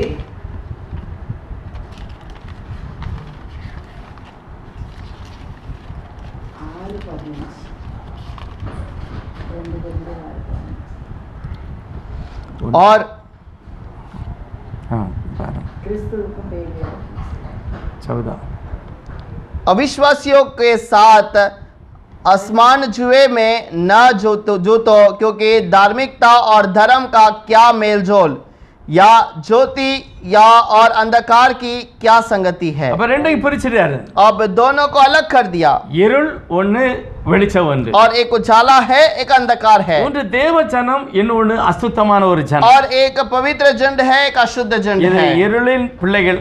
வேதம் சொல்லுகிறது, நீங்கள் இரவுக்கு உரியவர்கள் அல்ல, कलाम कहता है कि तुम अंधकार के नहीं, நீங்கள் வெளிச்சத்தின் பிள்ளைகளாக இருக்கிறீர்கள். और तुम उजियाले के बच्चे हो, நீங்கள் இயேசு கிறிஸ்துவினுடைய பிள்ளைகள். तुम यीशु मसीह के बच्चे हो, நீங்கள் இருளை விட்டு வெளிச்சத்துக்கு வரும்படி और அழைக்கப்பட்டிருக்கிறீர்கள். तुम अंधकार को छोड़कर उजियाले के लिए बुलाए गए हो। ஆனால் இப்பொழுது ஆதாமை ஏவாளை தேவன் படைத்த பிறகு अब आदम और हवा को जब प्रभु ने सृष्टि की, சிற்றித்தார். उसे सृष्टि की, எப்படி சிற்றித்தார் कैसे बनाया, அதை பற்றி விவரம் இப்ப பேசல. और उसके बारे में मैं ठीक से अभी आपको नहीं बता पाऊंगा। ஆண்டவர் இப்பொழுது இது பேர் எது சொல்ல போறேன்னா, அந்த முதல் அது வசனத்துக்கும் 2வது வசனத்துக்கு இடைவெளி, और पहला वचन और दूसरे वचन के बीच में का जो अंतर है, அதுக்கு பிறகு தேவன் இந்த உலகத்தை புதுப்பிக்கிறார். और उसके बाद इस दुनिया को प्रभु नए से बनाता है, இருக்கிறதை தெய்வம் புதுப்பிச்சார். और जो पहले से था उस पृथ्वी को उसने फिर से नए में அதுக்கு बनाया, 7 நாள் और ஆகிவிட்டது. उसके लिए 7 दिन बीत गए, அவர் வித்தை படைக்கவில்லை, வித்துக்கு ஆர்டர் கொடுத்தார், முளைத்து விட்டது. और उसने कोई बीज को उत्पन्न नहीं किया, बीज को उसने वहां पर उसके कार्य को करने के लिए कहा, वो फलदारी हुआ। முதல் நாள் என்ன நடந்ததா? पहला दिन क्या हुआ?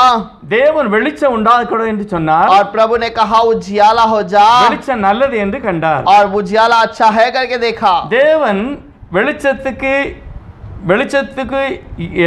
இருளுக்கும் தேவன் வெவ்வேறாக பிரித்தார். வெளிச்சத்தையும் இருளையும் தேவன் வெவ்வேறாக பிரித்தார். उजियाले को अंधेरे से अलग कर दिया। அடுத்து சொல்லுது, தேவன் வெளிச்சத்திற்கு பகல் என்று பெயரிட்டார். और उसका अच्छा अगला वचन में लिखा है कि उजियाले को उसने दिन करके नाम रखा है, இருளுக்கு இரவு என்று பெயரிட்டார். और अंधकार को रात कहा। சாயங்காலமும் விடிய காலமாகி முதல் நாள் ஆகிவிட்டது. तथा सांझ हुई, फिर बोर हुआ, और इस प्रकार पहला दिन हो गया। சாயங்காலமும் விடிய காலமும் ஆவதுக்கு என்னது வேணும்? और शाम और दिन, नए दिन शुरू का करने के लिए क्या चाहिए? சூரியன் வேணும். सूरज चाहिए, ஆகவே சூரியன் இருக்கிறது. और सूरज वहां पर है। அவன் தேவன் எல்லாவற்றையும் அணைத்து வைத்திருக்கிறார். प्रभु ने सबको वहां पर रोशनी नहीं दी, वो अंधकार அது में है, எல்லாம் ஏங்கி கொண்டு இருக்கிறது. और वो अपने अपने स्थान पर दौड़ रहे थे, எல்லாம் ஏங்குகிறது. सब कुछ अपने स्थान पर थे। ஆகவே அவர் சொல்லுகிறார், சாயங்காலமும் ஆயிற்று, விடிய காலம் ஆயிற்று. इसीलिए वो कहता है कि वो पहला वो वहां पर सुबह दिन हुआ और रात हुई। இதை குறித்து நான் பேசலேமா. इसके बारे में नहीं बताता அதாவது अभी। எல்லாம் உருவாக்க தேவன் ஆதியிலே உருவாக்கி வைத்திருந்தார். और प्रभु ने आदि में सब कुछ बना के रखा। சூரியனையோ நட்சத்திரையோ चंद्रने और उर्वाकविल्ले ಅದಕ್ಕೆ ಒಳಿ ಕೊಡುತ್ತಾರೆ और सूरज और चंद्रमा को उसने बनाया नहीं बल्कि उसका उजियाले को उसके दे दिया ಅದು ತಿರುம்ப ಅದು ಆರಂಭಿಕಟಂ ಎಂದು ಕಟ್ಟಳೆಯಿಟ್ಟಾர் और उसके उजियाले को वो प्रकाश करे करके वो उसे दे दिया அடையாளத்துக்காக கர்த்தர் வைத்தார் और उस चिन्ह को प्रभु ने रखा है ஆரம்பத்திலே சூரியனை தேவன் படைத்தார் और आदि में प्रभु ने वो सब कुछ बना दिया था அது இப்ப வெளிச்சம் இல்லாதிருந்தது लेकिन अब वो बिना उजाले का था பூமி தண்ணி உள்ள இருக்கிறது और पृथ्वी जल के अंदर अंदर थी தண்ணியை தள்ளினார், பூமி வெளியே வெட்டாந்தர வெளியே வருகிறது. और जमीन को पानी को अलग कर दिया तो जमीन दिखाई देने लगी। என்ன சொல்ல வருமே, இது முதல்ல இருந்தது ये सब कुछ पहले ही बनाया हुआ था தேவதூதர்கள் காலத்துல. और स्वर्गदूतों के समय இப்ப पर தேவன் அழிச்சு அதை பூமிக்கு கீழே வைத்திருக்கிறார். और वो प्रभु ने नाश किया, उसे जमीन के अंदर डाल दिया திரும்ப இதை எடுத்து அதையெல்லாம் சரி செய்வதற்கு 7 நாள் और ஆகிவிட்டது. सबको वहां पर फिर से नए में बनाने के लिए 7 दिन बीत गए। இப்பொழுது தேவன் என்ன செய்கிறார்? अब प्रभु क्या करता है? ஆதாமையும் ஏவாளையும் படைத்த தேவன், आदम और हवा को बनाने वाला प्रभु, பூமியிலே தேவன் அவர்களோடு பேச போகிறார். और पृथ्वी में उनके साथ बातें करने वाला है। இப்போ தேவன் அவங்களோடு சில காரியங்களை சொல்லி வச்சிருந்தார். प्रभु ने उनको कुछ बातें बता के रखी थी, சில கட்டளை போட்டிருந்தார். आज्ञा दिया था। இப்போ அந்த ஜனங்கள் என்ன செய்தாங்க? கட்டளையை மீறுகிறார்கள். अब इन लोगों ने उस आज्ञा को उल्लंघन किया। நான் சொல்ல வருகிறேன், இயேசு ஒருவரே இல்லாமல் பரலோகம் யாரும் போக முடியாது. और मैं आपसे ये कहना चाहता हूं कि यीशु के बिना स्वर्ग में कोई नहीं जा सकता। ஆதியாகமம் उत्पत्ति முதல் அதிகாரத்தில் இருந்து पहले अध्याय से लेकर 7வது அதிகாரம் வரை 7वें अध्याय तक 2000 வருஷம் ஆயிருக்கிறது. 2000 साल हो चुका। ஆதியாகமம் முதல் அதிகாரத்தில் இருந்து उत्पत्ति का पहला अध्याय 7வது அதிகாரம் வரை और 7वें अध्याय तक 2000 வருஷம் ஆயிருக்கிறது. 2000 वर्ष हो चुका। ரெண்டாவது நோவா காலத்தில் இருந்து उसके बाद नूह के जमाने में இயேசுநாதர் வரைக்கும் यीशु मसीह के जमाने तक 2000 வருஷம் ஆயிருக்கிறது. 2000 वर्ष हुए। இப்ப இயேசு கிறிஸ்துல இருந்து अब यीशु मसीह से இப்ப இது வரைக்கும் अब तक 2020 தாண்டி விட்டது. 2020 वर्ष हो चुका। அப்ப முதல் अब पहला இத்தனையோ கோடி வருஷத்துக்கு முன்பதாக और कितनी करोड़ों वर्षों के पहले தேவதூதர்கள் இருந்தார்கள். और स्वर्गदूत थे। உலகம் அழிக்கப்பட்டது. दुनिया नाश किया गया। இரண்டாவது வசனத்துக்கு முதல் வசனத்துக்கு இடையில எத்தனையோ லட்சம் கோடி வருஷம் பூமி சாந்தாக இருந்தது. दूसरा वचन और पहले அப்படியே அமைதியாக இருந்தது. और वो वैसे ही वहां पर शांत बैठा அது हुआ है। எவ்வளவு காலம்னு கணக்கே இல்லை. कितना समय है कोई नहीं बता सकता। அதனால நம்ம உலகத்துல ஏதாவது ஒரு பொருளை எடுத்து इतना லட்சத்துக்கு முந்தி உள்ளது என்று சொன்னாலும் अगर कोई उठाकर कोई दुनिया के खोज को करके कहता है कि ये इतने वर्ष के पहले का है, எல்லாமே பைபிளுக்கு உள்ளேதான். और सब कुछ बाइबल के अधीन में है। பைபிளுக்கு வெளியே ஒண்ணுமே இல்ல. बाइबल के बाहर कुछ नहीं இந்த है। உலகம் உருவாகி எத்தனை லட்சம் கோடி வருஷத்துக்கு முந்தி தேவன் ஆதியிலே தேவன் வானத்தையும் பூமியை சிருஷ்டித்தார். और इस दुनिया में बहुत वर्षों के पहले आदि में प्रभु ने उस वचन की रचना की। இப்போ இந்த உலகத்துல अब इस दुनिया के अंदर முதல் உலகத்துல और इस दुनिया के अंदर பாவம் செய்தவர்களை अंधकार சங்கிலிலே கட்டி விட்டார். और पाप किए करने वालों को प्रभु ने अंधकार के अंदर बांध இப்போ दिया। ஆதாம் காலத்துல பாவம் செய்தவர்கள் என்ன நடந்தது? अब आदम के जमाने पे पाप करने वाले के जीवन में क्या हुआ? ஆதாம் முதல் आदम से लेकर நோவா காலத்து வரைக்கும் नूह के जमाने तक உள்ள ஆட்களை பார்த்தீங்கன்னா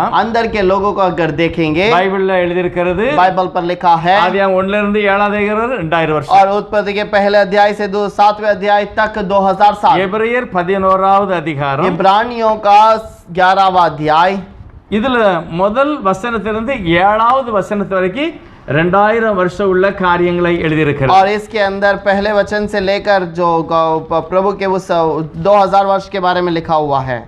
எபிரேயர் इब्रानियों का 11வது அதிகாரம் 11वां अध्याय, அந்த 11வது அதிகாரம் முழுசுமே और यह पूरा 11वां अध्याय ஆதியாகமத்தில இருந்து उत्पत्ति से लेकर இயேசு கிறிஸ்து காலம் வரைக்கும் உள்ள பரிசுத்தவான்களை எழுதியிருக்கிறது. और यीशु मसीह के जमाने तक के पवित्र लोगों के बारे में लिखा गया। சீஷருடைய பேர் அங்க இல்ல. शिष्यों के नाम वहां पर அந்த नहीं है। விசுவாச பட்டியலில் இருக்கிறது எல்லாருமே பழைய ஏற்பாட்டுக்காரர்கள். और विश्वास के उस नामों के अंदर सब पुराने नियम के लोग हैं எல்லாரும் பழைய और ஏற்பாட்டுக்காரங்க. सब कुछ पुराने नियम के हैं। 11வது அதிகாரம் முதல் வசனத்துல இருந்து और 11वां अध्याय का पहला वचन से लेकर 7வது வசனத்து வரைக்கும் 7वां वचन तक 2000 வருஷம். 2000 वर्ष। இந்த 2000 வருஷத்துல ये 2000 वर्ष तक எத்தனை மனிதர்கள் உத்தமர்களாய் இருந்தார்கள்? कितने मनुष्य प्रभु के लिए सही बनकर रहे? எத்தனை பேர் உத்தமர்களா இருந்தாங்க? कितने लोग प्रभु के लिए सही बनकर रहे? பைபிள் சொல்லுகிறது बाइबल कहता है இந்த 2000 வருஷத்துல और ये 2000 साल तक 11வது அதிகாரம் சொல்லுகிறது 11वां अध्याय कहता है விசுவாசத்தினாலே विश्वास के साथ 4வது வசனம் 4वां वचन 5வது வசனம் வாசிக்கலாம். எபிரேயர் 11:5. इब्रानियों का 11:5 पढ़ेंगे। விசுவாசத்தினாலே ஏனோக்கு மரணத்தை காணாதபடிக்கு எடுத்துக்கொள்ளப்பட்டான். தேவன் அவனை எடுத்துக்கொண்டபடியினாலே அவன் காணப்படாமற் போனான். அவன் தேவனுக்கு பிரியமானவன் என்று அவன் எடுத்துக்கொள்ளப்படுவதற்கு முன்னமே சாட்சி பெற்றான். அச்சா, ஒரு காரியம் நடக்க போகிறது. यहाँ पर एक बात होने वाली है அது முந்தியும் நடக்கிறது. और ये पहले भी हुआ है. முந்தி தேவன் 2000 வருஷத்துல தேவன் உலகத்தை நியாயந்திருக்கிறார். और 2000 साल में प्रभु ने इस दुनिया का न्याय किया. இவர்களுக்கு ஒரு நியாய தீர்ப்பு இருக்கிறது. अब इनके लिए एक न्याय है. ஆனால் நரகத்தில் உள்ளவங்களுக்கு और यहाँ पर नरक में रहने वालों के लिए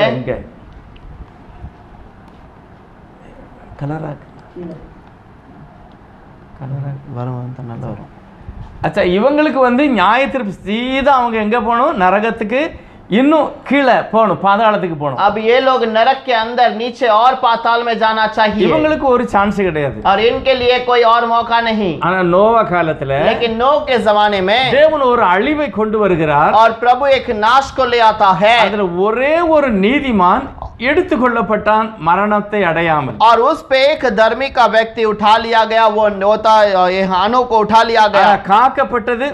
लेकिन जो संभाले गए, 1 பேதுரு 3வது அதிகாரம், पहला पत्रस का 7वां अध्याय, 3வது அதிகாரம், 3रा अध्याय, 20வது வசனம், 20 वचन, 20 மட்டும் வசனம். அந்த ஆவிகள் பூர்வத்திலே நோவா பேழையை ஆயத்தம் பண்ணும் நாட்களிலே தேவன் நீடிய பொறுமையோட காத்திருந்த போது கீழ்ப்படியாமற் போனவைகள். அந்த பேழையிலே சிலராகி 8 பேர் மாத்திரம் பிரவேசித்து ஜலத்தினாலே காக்கப்பட்டார்கள். जिन्होंने उस बीते समय में आज्ञा न मानी, जब परमेश्वर नूह के दिनों में धीरज धर कर ठहरा रहा और वह जहाज बना रहा, जिन्होंने बैठकर थोड़े लोग अर्थात 8 प्राणी पानी के द्वारा बच गए. 1 பேதுரு 3:20 நம்ம பார்க்கும்போது, और पहला पत्रस का 20वां वचन 3:20 में अगर जब देखते हैं, அந்த கீழ்ப்படியாதவர்கள் எல்லாத்தையும் கர்த்தர் ஜல பிரளயத்தினாலே அழித்து விட்டார். और जो आज्ञा नहीं माना है उन सबको उस जल के अंदर से नाश कर दिया. அவர்கள் இந்த பூமிக்கு கீழே, और वो लोग इस पृथ्वी के नीचे, அந்த பச்சையா இருக்கிற இடத்துல நீதிமான்கள் இருக்கிறார்கள். और वो जो हरा भरा स्थान है वहां पर धर्मी लोग हैं, இந்த பக்கத்துல और इस स्थान पर பாவிகள் இருக்கிறார்கள். पापी हैं. ஆதாம் காலத்திலிருந்து நோவா காலத்து வரை எத்தனை பரிசுத்தவான்கள் உலகத்துல இருந்தார்களோ, और आदम के जमाने से और जो नूह के जमाने तक जो भी पापी लोग थे, எல்லாம் அந்த இடத்துல இருந்தாங்க. और सारे लोग इस स्थान पे हैं. ஒரு பக்கத்துல நீதிமான், ஒரு பக்கத்துல பாவிகள். और एक तरफ वो पापी हैं और एक तरफ पे धर्मी लोग हैं. எதனால அவங்க மேல போக முடியல? किस लिए वो लोग ऊपर नहीं जा पाए? யாருடைய பாவமே மன்னிக்கப்படவில்லை. क्योंकि किसी का पाप क्षमा नहीं किया गया. ஆகவே அவர்கள் பலி செலுத்தினார்கள். और इसलिए उन्होंने बलि चढ़ाई. பலி ரத்தம் பாவத்தை மூடினது. और बलि जो है वहां पर उनके पाप को ढांप दिया था. ஆனா யாருடைய பாவத்தையுமே மன்னிக்கல. लेकिन किसी के पाप को क्षमा नहीं किया. அதனாலதான் தேவனுடைய கோபம் அவர்களை மறைத்து வைத்திருக்கிறது. और इसलिए प्रभु का क्रोध उन्हें ढांप के रखा है. இயேசு கிறிஸ்து இந்த உலகத்துல வரும் வரைக்கும், और यीशु मसीह इस दुनिया में आने तक, எல்லா நீதிமான்களும் और सारे धर्मी लोग பூமிக்கு கீழே पृथ्वी के नीचे அந்த இடத்துல தான் இருக்காங்க. इसी स्थान पर हैं. எல்லா பரிசுத்தவான்களும், और सारे पवित्र लोग இயேசுவானவருடைய மரணம் அடையும் வரைக்கும் பழைய ஏற்பாட்டில் உள்ள நோவா காலத்திலிருந்து இயேசுனார் காலம் வரைக்கும் உள்ள எல்லா நீதிமானுடைய ஆவிகளும், और सारे धार्मिकता के सारे लोग जो यीशु मसीह के जो आदम के जमाने से मरे हुए थे, அங்க இருக்காங்க. यहाँ पर हैं. கீழ்ப்படியாதவர்கள் இங்க இருக்காங்க. और जो आज्ञा नहीं मानते हैं वो यहाँ पर हैं. வேதம் சொல்லுகிறது, कलाम कहता है, இயேசு கிறிஸ்து ரத்தம் இல்லாமல் யாருமே பரலோகத்துக்கு போக முடியாது. यीशु मसीह के लहू के बिना कोई भी स्वर्ग नहीं जा सकता. எல்லாருமே நரகத்துக்கு தான் और போனாங்க. सबको नरक में ही जाना होगा. எபிரேயர் 2வது அதிகாரம் சொல்லுகிறது, इब्रानियों का 2रा अध्याय पर लिखा है, மரணத்துக்கு அதிகாரி சாத்தான். मरण का अधिकारी शैतान है. மரணத்துக்கு அதிகாரி சாத்தான். और मरण का अधिकारी शैतान है. ஆதாமுடைய கீழ்ப்படியாமையினாலே आदम के आज्ञा नहीं मानने से எல்லாரும் மரணத்துக்கு அடிமையானார்கள். और सारे लोग मरण के अधीन हो गए. எபிரேயர் 2:14-15 சொல்லுகிறது, इब्रानियों का 2:14 के 13-14 में लिखा है, மரணத்துக்கு அதிகாரியாகிய சாத்தானானவன், और मरण का अधिकारी शैतान நல்லவனோ கெட்டவனோ எல்லாரையும் கீழே தள்ளி வருகிறார். और बड़ा और बुरा दोनों लोगों को वो गहराई पे ढकेल दिया। எல்லாரும் கீழே தான் இருந்தாங்க. सब लोग नीचे गए, பாதாளத்துக்கு கீழே இருக்கிறார்கள். पाताल पे नीचे गए அந்த हैं। பாதாளத்துல ரெண்டு பாகம், और ये पाताल में दो भाग है, நல்லவர்களும் கெட்டவர்களும் यहाँ पर இருக்கிறார்கள். भलाई करने वाले और यहाँ पर बुराई करने वाले। ஆதியா 37:35 சொல்லுகிறது, उत्पत्ति का 37-35 में लिखा है, யாக்கோபு சொல்கிறார் என் ஆத்துமா பாதாளத்துக்கு போகிறது. याकूब कहता है कि मेरी आत्मा पाताल में उतर रही है। ஆதியாகமோ 42:38 சொல்லுகிறார். और वो उत्पत्ति के 42 के अंदर 38 पे भी कहता है। 44:29-31 சொல்லுகிறார் என் ஆத்துமா பாதாளத்துக்கு போகிறது. 44 के अंदर 29 और 31 पे कहता है मेरी आत्मा पाताल में जा रही है। என்னாகும் 16:30-33 और गिनती के अंदर 16वां अध्याय 30 और 33 के अंदर கூட்டம் ஜனங்கள் உயிரோடே பாதாளத்துக்கு தள்ளப்பட்டார்கள். एक झुंड के लोग जीवित पाताल में ढकेल दिए गए। சாமுவேல் 2:6 சொல்லுகிறது, पहला सैमुएल 2:6 में कहता है, கர்த்தர் ஒருவரே பாதாளத்திலிருந்து ஏறி வர பண்ணுகிறவர். और परमेश्वर एक ही है जो पाताल से उठाकर ले आ सकता है। ராஜாக்கள் 2:6 சொல்லுகிறது, पहले राजाओं का 2:6 पर लिखा है, சாலமோனை பார்த்து தாவீது சொல்லுகிறார், और सुलेमान को देखकर दाऊद राजा कहता இந்த மாதிரி है, அவனுக்கு எனக்கு தீமை செய்திருக்கிறார். और इस प्रकार वो मेरे लिए बुराई किया, அவனுடைய ஆத்துமா சந்தோஷமாக பாதாளத்துக்கு போக கூடாது. और उसकी आत्मा खुशी से पाताल में नहीं जानी யோபு चाहिए। 7:9 இருக்கிறது, अय्यूब 7:9 में है, எல்லாருமே பாதாளத்துக்கு தான் போனார்கள். सारे लोग पाताल में ही गए थे, காரணம் யாரும் இரத்தத்தினால் கழுவப்படவில்லை. क्योंकि कोई भी उस लहू से धोए नहीं பழைய गए। ஏற்பாட்டுல பலியினுடைய இரத்தம் அவருடைய பாவங்களை மூடினது. पुराने नियम का बलि का जो कारण, बलि के कारण उनका पाप ढांपा गया, யாருடைய பாவமும் கழுவப்படவில்லை. किसी का पाप धोया नहीं गया, பாவத்தின் சம்பளம் மரணம். और पाप का प्रायश्चित वहां पर मरण है। பாவம் செய்தவர்கள் எல்லாரையும் சத்துரு பிடித்து और வைத்திருக்கிறார். पाप करने वाले हर एक को शैतान ने पकड़ के रखा है, எல்லாம் அவனுடைய கையில இருக்கிறது. और सब कुछ उसके हाथों में है, அவன் தான் எல்லாரையும் வச்சிருக்கிறான். और वही सबको रखा है। நீங்க வேதாகமத்தை நாம் வாசித்து பார்த்தால், अगर आप कलाम को ठीक से पढ़कर देखें, எபிரேயர் 11வது அதிகாரம் इब्रानियों का 11वां अध्याय 13வது வசனம், 13वां वचन, இவர்கள் எல்லாரும் வாக்குத்தத்தம் பண்ணப்பட்டவைகளை அடையாமல் தூரத்திலே அவைகளை கண்டு நம்பி அணைத்துக் கொண்டு பூமியின் மேல் தங்களை அந்நியரும் பரதேசிகளும் என்று அறிக்கையிட்டு விசுவாசத்தோடு மரித்தார்கள். ये सब विश्वास ही की दशा में मरे, और उन्होंने प्रतिज्ञा की हुई वस्तुएं नहीं पाई, पर उन्हें दूर से देखकर आनंदित हुए और मान लिया कि पृथ्वी पर परदेश और बाहरी हैं। எபிரேயர் 11:1 13 வரைக்கும் எழுதியிருக்கிறது. इब्रानियों का 11वां अध्याय 1 से 13 तक लिखा இதுல है, உள்ள எல்லாருமே பரிசுத்தவான்கள். और ये सब जो है पवित्र लोग हैं। ஆவியானவர் சொல்லுகிறார், आत्मिक प्रभु कहता है, இவர்கள் எல்லாருமே और ये सारे लोग வாக்குத்தத்தம் பண்ணப்பட்டதை அடையவில்லை. और वाग्दान किए हुए बात को नहीं पहचाने, வாக்குத்தத்தம் நித்திய ஜீவன், और वाग्दान नित्य जीवन है, வாக்குத்தத்தம் பரலோகம். वाग्दान स्वर्ग है।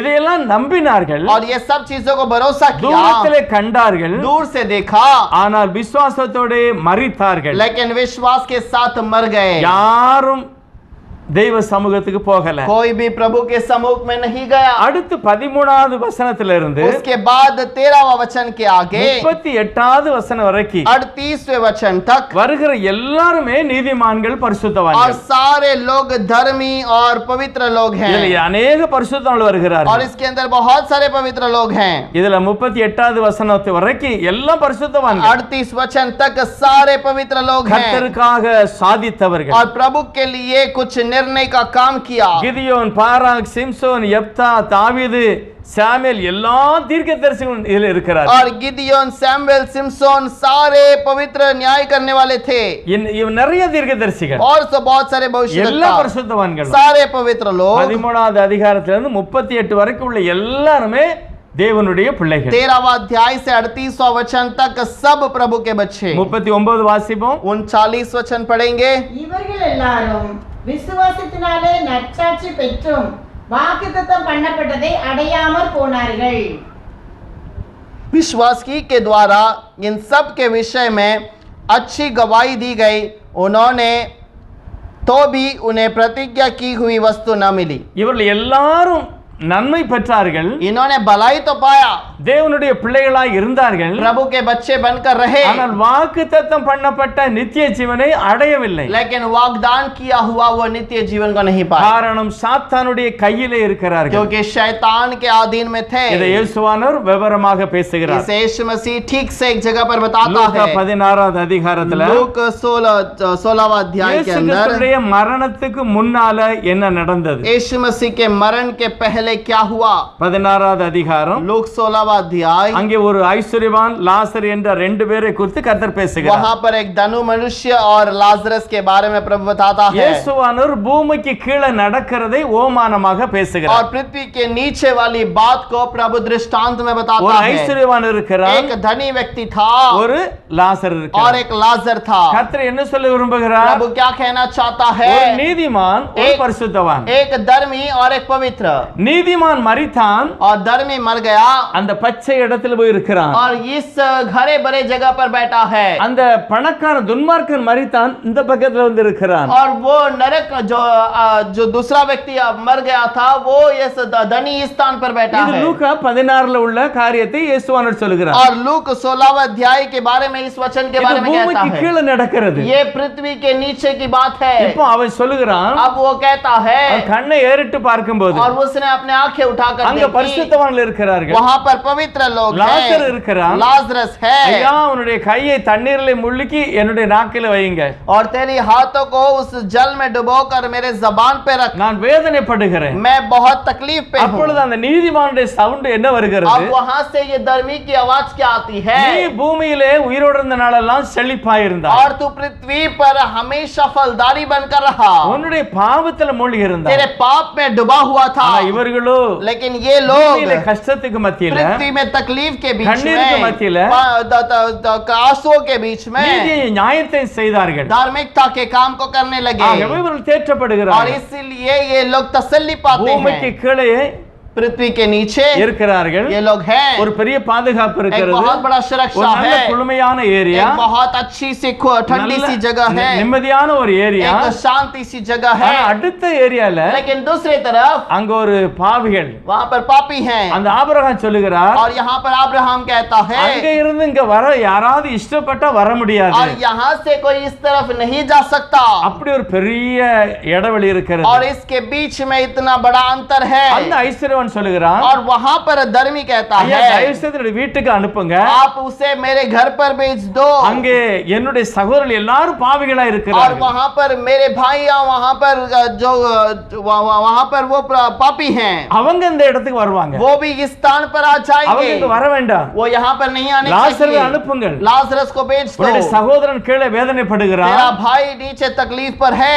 நானோ நல்ல இடத்துல இருந்தேன், मैं अच्छे स्थान पर था, அதனால என்னைய போல நீங்களும் நீதிமான்களே மாறுங்கள், इसलिए मेरे समान तुम भी पवित्र बन அப்படி जाओ, சொல்லும்படி அனுப்ப சொல்லுகிறார். और वैसे कहने के लिए भेजने के लिए कहता ஆனால் है। ஆபிரகாம் சொல்லுகிறார், लेकिन अब्राहम कहता இங்க है, இருந்து யார் வெளியே போக यहाँ முடியாது. से कोई नहीं जा सकता, அங்கே அவர்களுக்கு ரட்சிப்புக்கு अनेक காரியங்கள் और இருக்கிறது. वहां पर उनके उद्धार के लिए बहुत कार्य है। 30-31 வசனம் போட்டிருக்கிறது. और वहां पर 30-31 पे कहता है, அதற்கு அவன், அப்படியல்ல தகப்பனாகிய ஆபிரகாமே, மரித்தோரிலிருந்து ஒருவன் அவரிடத்தில் போனால் மனம் திரும்புவார்கள் என்றான்.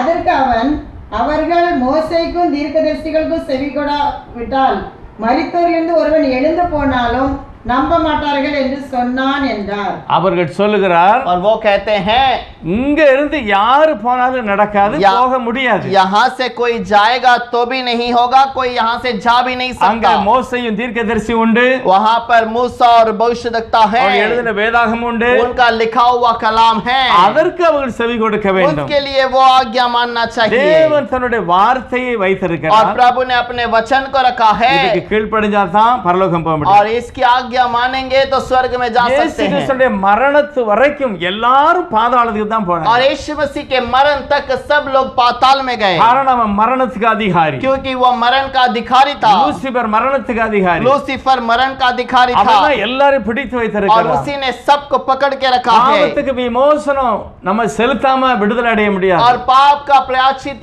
किए बिना वो हम उसके लिए छुटकारा नहीं पा எபிரேயர் सकते। 9வது அதிகாரம் சொல்லுகிறது, इब्रानियों का 9वां अध्याय में कहता है, है மரண சாதனம் எழுதினவர் மரணம் அடைய வேண்டும். और मरण के नियम को जिसने लिखा है वो मरण पाना चाहिए இயேசு மரிக்க வேண்டும். और यीशु मरना चाहिए சிருஷ்டிகர் மரிக்க और வேண்டும். जो रचना करने वाला मरना चाहिए அது எழுதியிருக்கிறது वो वचन पर लिखा है 9:16. எப்படி 9:16 ஏனென்றால் पे क्योंकि जहां वाचा बांधी गई मैं वहां वाचा बांधने वाले की मृत्यु का समझ लेने का अवश्य है அடுத்த வசனம்.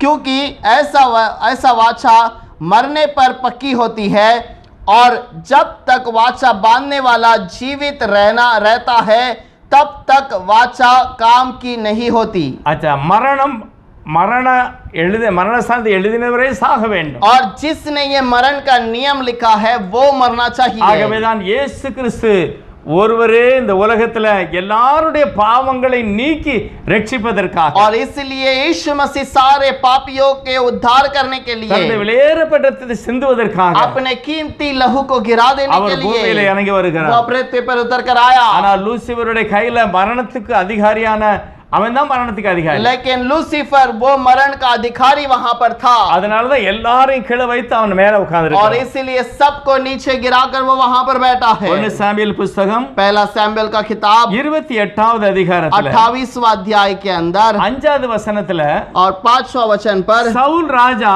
அஞ்சனம் பார்க்கிற ஒரு ஸ்திரியை பார்த்து போகிறார். और साउल राजा जो है एक जादू करने वाली स्त्री के पास जाता காரணம் है அவர் ஜெபமணினார் பதில் அல்ல.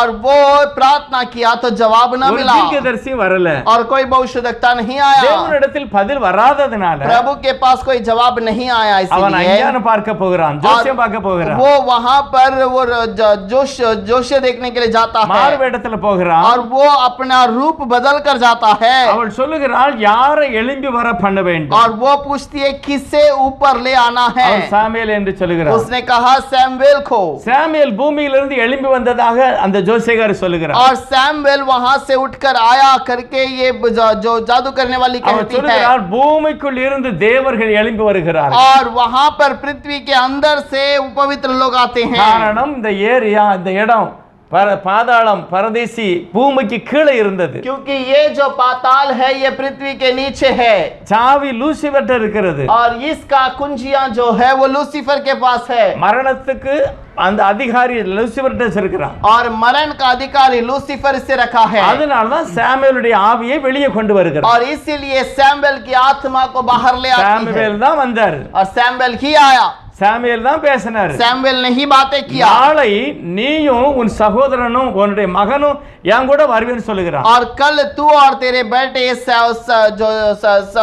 साउल और उसके बेटे को कहता है कि तुम मेरे साथ அது रहोगे அப்படியே நடந்தது. और वो वैसे ही हुआ அது ஒரு தீர்க்கதரிசி சொல்லுகிறான். और वो एक भविष्यवक्ता है और भविष्यवाणी करता है சொல்லுவாங்க எப்படி ஜோசியக்காரி சாமுவேலை கொண்டு வர முடியும். और कुछ लोग कहेंगे कि कैसे ये जादू करने वाली सैमुएल को ला सकती है இயேசு கிறிஸ்து ரத்தம் சிந்து வரைக்கும் சகல அதிகாரம் சாத்தான்கிட்ட இருக்கிறது. और यीशु मसीह के लहू गिराए जाने तक सारा अधिकार शैतान के हाथ में है அவன் தான் எல்லா ஆத்மாக்களையும் பிடித்து और வைத்திருக்கிறான். वही सारे आत्मा को पकड़ कर रखा है ஆகவே இயேசு கிறிஸ்து இந்த உலகத்துக்கு இறங்கி और வருகிறார். इसलिए यीशु मसीह इस दुनिया पर उतर कर அவர் आया இறங்கி வந்து சிலுவையில் और அறையப்படுகிறார். वो उतर कर आकर क्रूस पर मार खाया மத்தேயு எழுதின சுவிசேஷம் मत्ती का किताब 27வது அதிகாரம் 27वां अध्याय 50வது வசனம் வாசிக்கலாம்.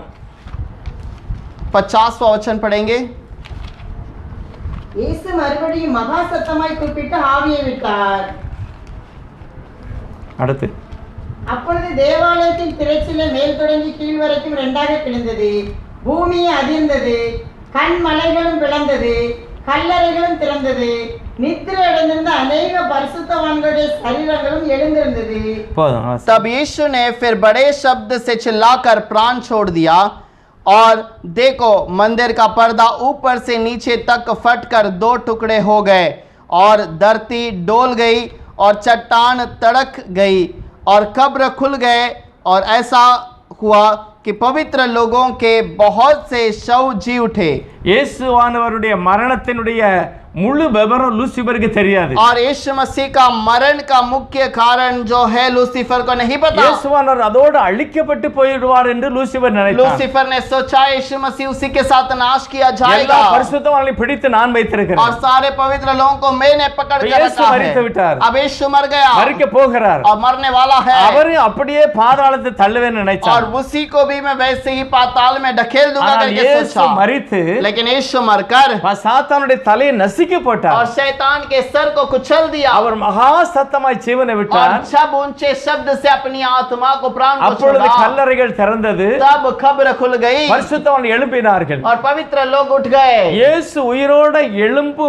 எழும்பின பிறகு और यीशु मसीह पुनर्दान होने तक இந்த பாதாளத்தில் இருக்கிற அத்தனை பரிசுத்தவான்களும் பூமியை விட்டு வெளியே வந்தார்கள். अब सारे जो पवित्र लोग इस पृथ्वी के बाहर आए। அதில் எழுதியிருக்கிறது वहां पर लिखा है அவர்கள் இயேசு உயிர் தெழுந்த பின்பு और यीशु के पुनर्दान होने के बाद அவர்கள் கல்லறைகளை விட்டு புறப்பட்டு और वो उस खबर में से निकलकर பரிசுத்த நகரத்திலே பிரவேசித்து और पवित्र नगर पर घूम फिरे அநேகருக்கு காணப்பட்டார்கள். बहुतों को दिखाई दिए இயேசு கிறிஸ்து மரித்து அந்த மகா சத்தமாய் ஜீவனை விடும்போது और यीशु मसीह मरकर पूरे शब्द से जब आवाज को अपने प्राण को छोड़ा முதலாவது அவர் எங்க போகிறாரு? पहले वो कहां जाता है பிதாவே நான் அங்கே வருகிறேன் என்று और சொல்கிறார். पिता से कहता है मैं वहां आता हूं இரண்டாவது நான் பரதேசிக்கு நான் வரேன்னு और சொல்கிறார். फिर कहता है मैं परदेश पे जाऊंगा இங்க தான் பரதேசிக்கு வருகிறார். यहाँ पर परदेश पर आता है அதே இடத்துல பைபிள் எழுதுகிறது 3வது அதிகாரம் 1 பேதுருல और उसी जगह पर तीसरे अध्याय पर पहले इस पे लिखा है கீழ்ப்படியாத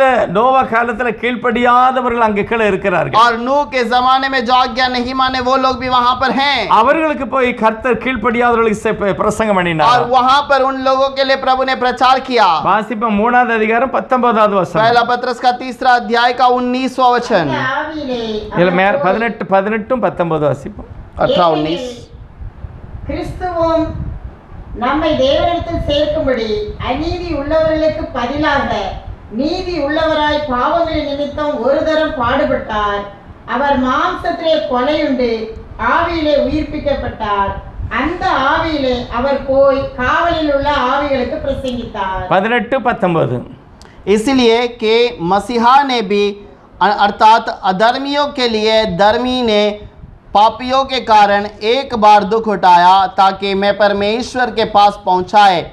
वह शरीर के भाव से जो घात किया गया पर आत्मा के भाव से जलाया गया, उसी ने उसमें जाकर कैदी आत्माओं को भी प्रचार किया।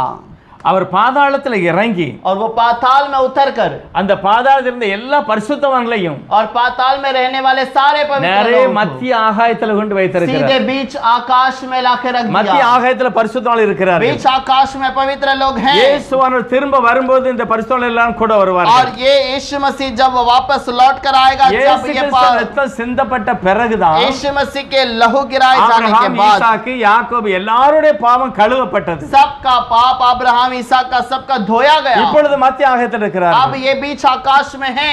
வெளிப்படுத்தல் 1:18 சொல்லுகிறது प्रकाशित वाक्य 1:18 में कहता है இயேசு மரணம் அடைந்து और यीशु मरण पाकर பாதாளத்துக்கும் மரணத்துக்கும் உரிய திறவுகோலை கர்த்தர் இப்பொழுது வைத்திருக்கிறார். और पाताल का और नरक का जो कुंजियों को अपने हाथों में रखा है மரணத்துக்கு அதிகாரியாய சாத்தானவனை மரணத்தினாலே நசுக்கி போட்டு और मरण के अधिकारी के शैतान को मरण से कुचल दिया। அவனை அப்படியே கரங்களில் இருந்து சாவியை பிடுங்கி उसके हाथ से कुंजियों को लेकर இயேசு பாதாளத்தில் இறங்கி यीशु पाताल में தம்முடைய उतरकर பரிசுத்தவான்களை எல்லாம் கொண்டு மத்திய ஆகாயத்தில் अपने வைத்திருக்கிறார். सारे पवित्र लोगों को उठाकर बीच आकाश में ले गया பாவிகள் கீழே और இருக்கிறார்கள். पापी यहाँ पर हैं। இயேசு கிறிஸ்துவின் மரணத்துக்கு பிறகு और यीशु मसीह के मरण के बाद அவர் எங்கெல்லாம் போயிருக்கிறார் பாருங்க. ये कहाँ कहा गया? यीशु பரதேசிக்கு போயிருக்கிறார், परदेश में गया, பாதாளத்துக்கு போயிருக்கிறார், पाताल में गया, இப்பொழுது தேவனுடைய ஸ்தானத்தில் இருக்கிறார். अब प्रभु के स्थान पर बैठा இயேசு है। கிறிஸ்துவின் மரணத்துக்கு பிறகுதான் यीशु मसीह के मरण के बाद எல்லாருடைய பாவங்களும் கழுவப்படுகிறது. सबके पाप वहां पर धोए गए அவருடைய இரத்தம் சகல பாவங்களை நீக்கி நம்மை और சுத்திகரிக்கிறது. उसका लहू हमारे सारे पापों को धोकर हमें शुद्ध करता है। யூதா 14வது வசனம் சொல்லுகிறது. यहूदा का किताब 16वां अध्याय पर लिखा है 14 15 और वहां पर 14 ஆதாமுக்கு 7ஆம் தலைமுறையான ஏனோக்கும் இவர்களை குறித்து இதோ எல்லாருக்கும் நியாய தீர்ப்பு கொடுக்கிறதற்கும் அவர்களில் அவபக்தி உள்ளவர்கள் யாவரும் அவபக்தியாய் செய்து வந்த சகல அவபக்தியான கிரியைகளின் நிமித்தமும் தமக்கு விரோதமாய் அவபக்தியுள்ள பாவிகள் பேசின கடின வார்த்தைகள் எல்லாவற்றின் நிமித்தமும் அவர்களை கண்டிக்கிறதற்கும் ஆயிரமான தமது பரிசுத்தவான்களோடு கூட கர்த்தர் வருகிறார் என்று முன்னறிவித்தான்.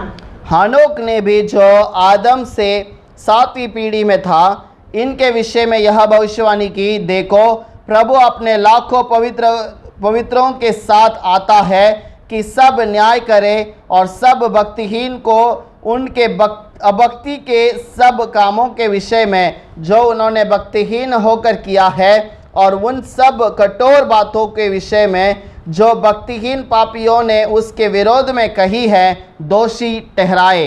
ரத்தம் சிந்தல் இல்லாமல் பாவ மன்னிப்பு உண்டாக. लहू बहाए बिना पाप का क्षमा नहीं होता. பழைய ஏற்பாட்டில் எல்லாருடைய பாவங்களும் பலியினால் மூடப்பட்டது பழைய और ஏற்பாட்டில். इसलिए सारे लोगों का पाप लहू के द्वारा ढांपा गया था. ஆனா இயேசுவின் ரத்தம் लेकिन यीशु का लहू அது சிந்தப்பட்ட பிறகு वो गिराए जाने के बाद எல்லா நீதிமான்களும் கழுவப்பட்டு மத்திய ஆகாயத்தில் இருக்கிறார்கள். सारे पवित्र लोग धोकर वहां पर बीच आकाश இப்ப में இயேசு बैठे हैं. வரும்போது மத்திய ஆகாயத்திலிருந்து எல்லாரும் अब வரப்போறாங்க. यीशु आने के समय पर बीच आकाश से सब आएंगे. 1 கொரிந்தியர் 15:50 இருந்து எழுதி இருக்கிறது. पहले कुरिन्थियों का 15वां अध्याय के अंदर लिखा है, 1000-10000 பரிசுத்தரோடு கர்த்தர் வரப்போகிறார்.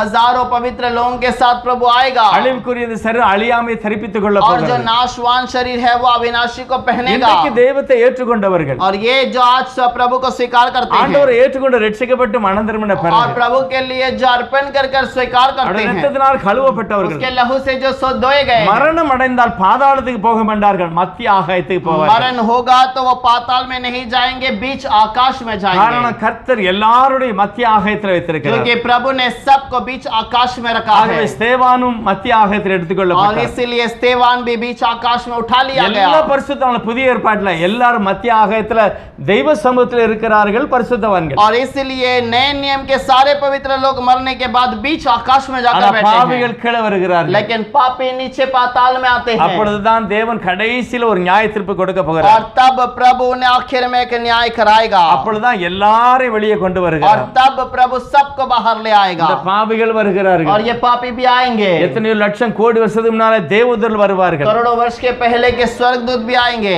எல்லாரையும் கர்த்தர் அங்க அழித்து நித்திய அழிவுக்கு நியமிக்க போகிறார். और प्रभु सबको वो नित्य के जीवन के लिए बुलाता है. இயேசுக்கு ரத்தம் கழுவப்பட்டிருந்தார். और यीशु मसीह के लहू से अगर धोए गए அவர் हो, நீதிமான்களாய் பரிசுத்தவான்களாய் மாற்றப்பட்டு अगर वो धर्मी और पवित्र बनाए गए, ஆண்டவர் வரும் பொழுது प्रभु आने के समय पर அழிவுக்குரிய இந்த சரீரம் அழியாமை தரிப்பித்துக் கொள்ள போகிறது. अविनाशी शरीर जो है, नाशवान शरीर आज अविनाशी को पहनेगा. கடைசிய காலம் தோரிக்கும். आखिरी तोरी फूका जाएगा. அப்பொழுது நாம் எல்லாரும் ஒரு நிமிஷத்திலே ஒரு இமைப்பொழுதிலே மறு तब ரூபமாக்கப்படுவோம். हम क्षण भर में रूपांतर में पवित्र हो பழைய जाएंगे. ஏற்பாட்டுக்காரர்கள் மேலே இருக்கிறார்கள். पुराने नियम के लोग ऊपर हैं புதிய ஏற்பாட்டில் இருக்கிறவர்கள் மகா சத்தமாய் கூப்பிடும்போது और नए नियम के लोग जब ऊंचे शब्द से पुकारे காலம் தோனிக்கும். और वो वहां पर आकाशवाणी அப்பொழுது होगी. கிறிஸ்துவுக்கு உள்ள மரித்தவர்கள் वहां पर मसीहा के अंदर मरे हुए முதலாவது எழுந்திருப்பார்கள், மத்திய ஆகாயத்துக்கு போவாங்க. पहले जी उठेंगे, बीच आकाश में जाएंगे. மரியாதை இருக்கிறவர்கள் மர்வமாகி போகிறார்கள். और जो मरे नहीं है वो भी रूपांतर से उठा लिए जाएंगे. தேவன் அவர்களை மத்திய ஆகாயத்தில் வைக்கிறார். प्रभु ने बीच आकाश में रखता है. அதுக்கப்புறம் அந்த பூமி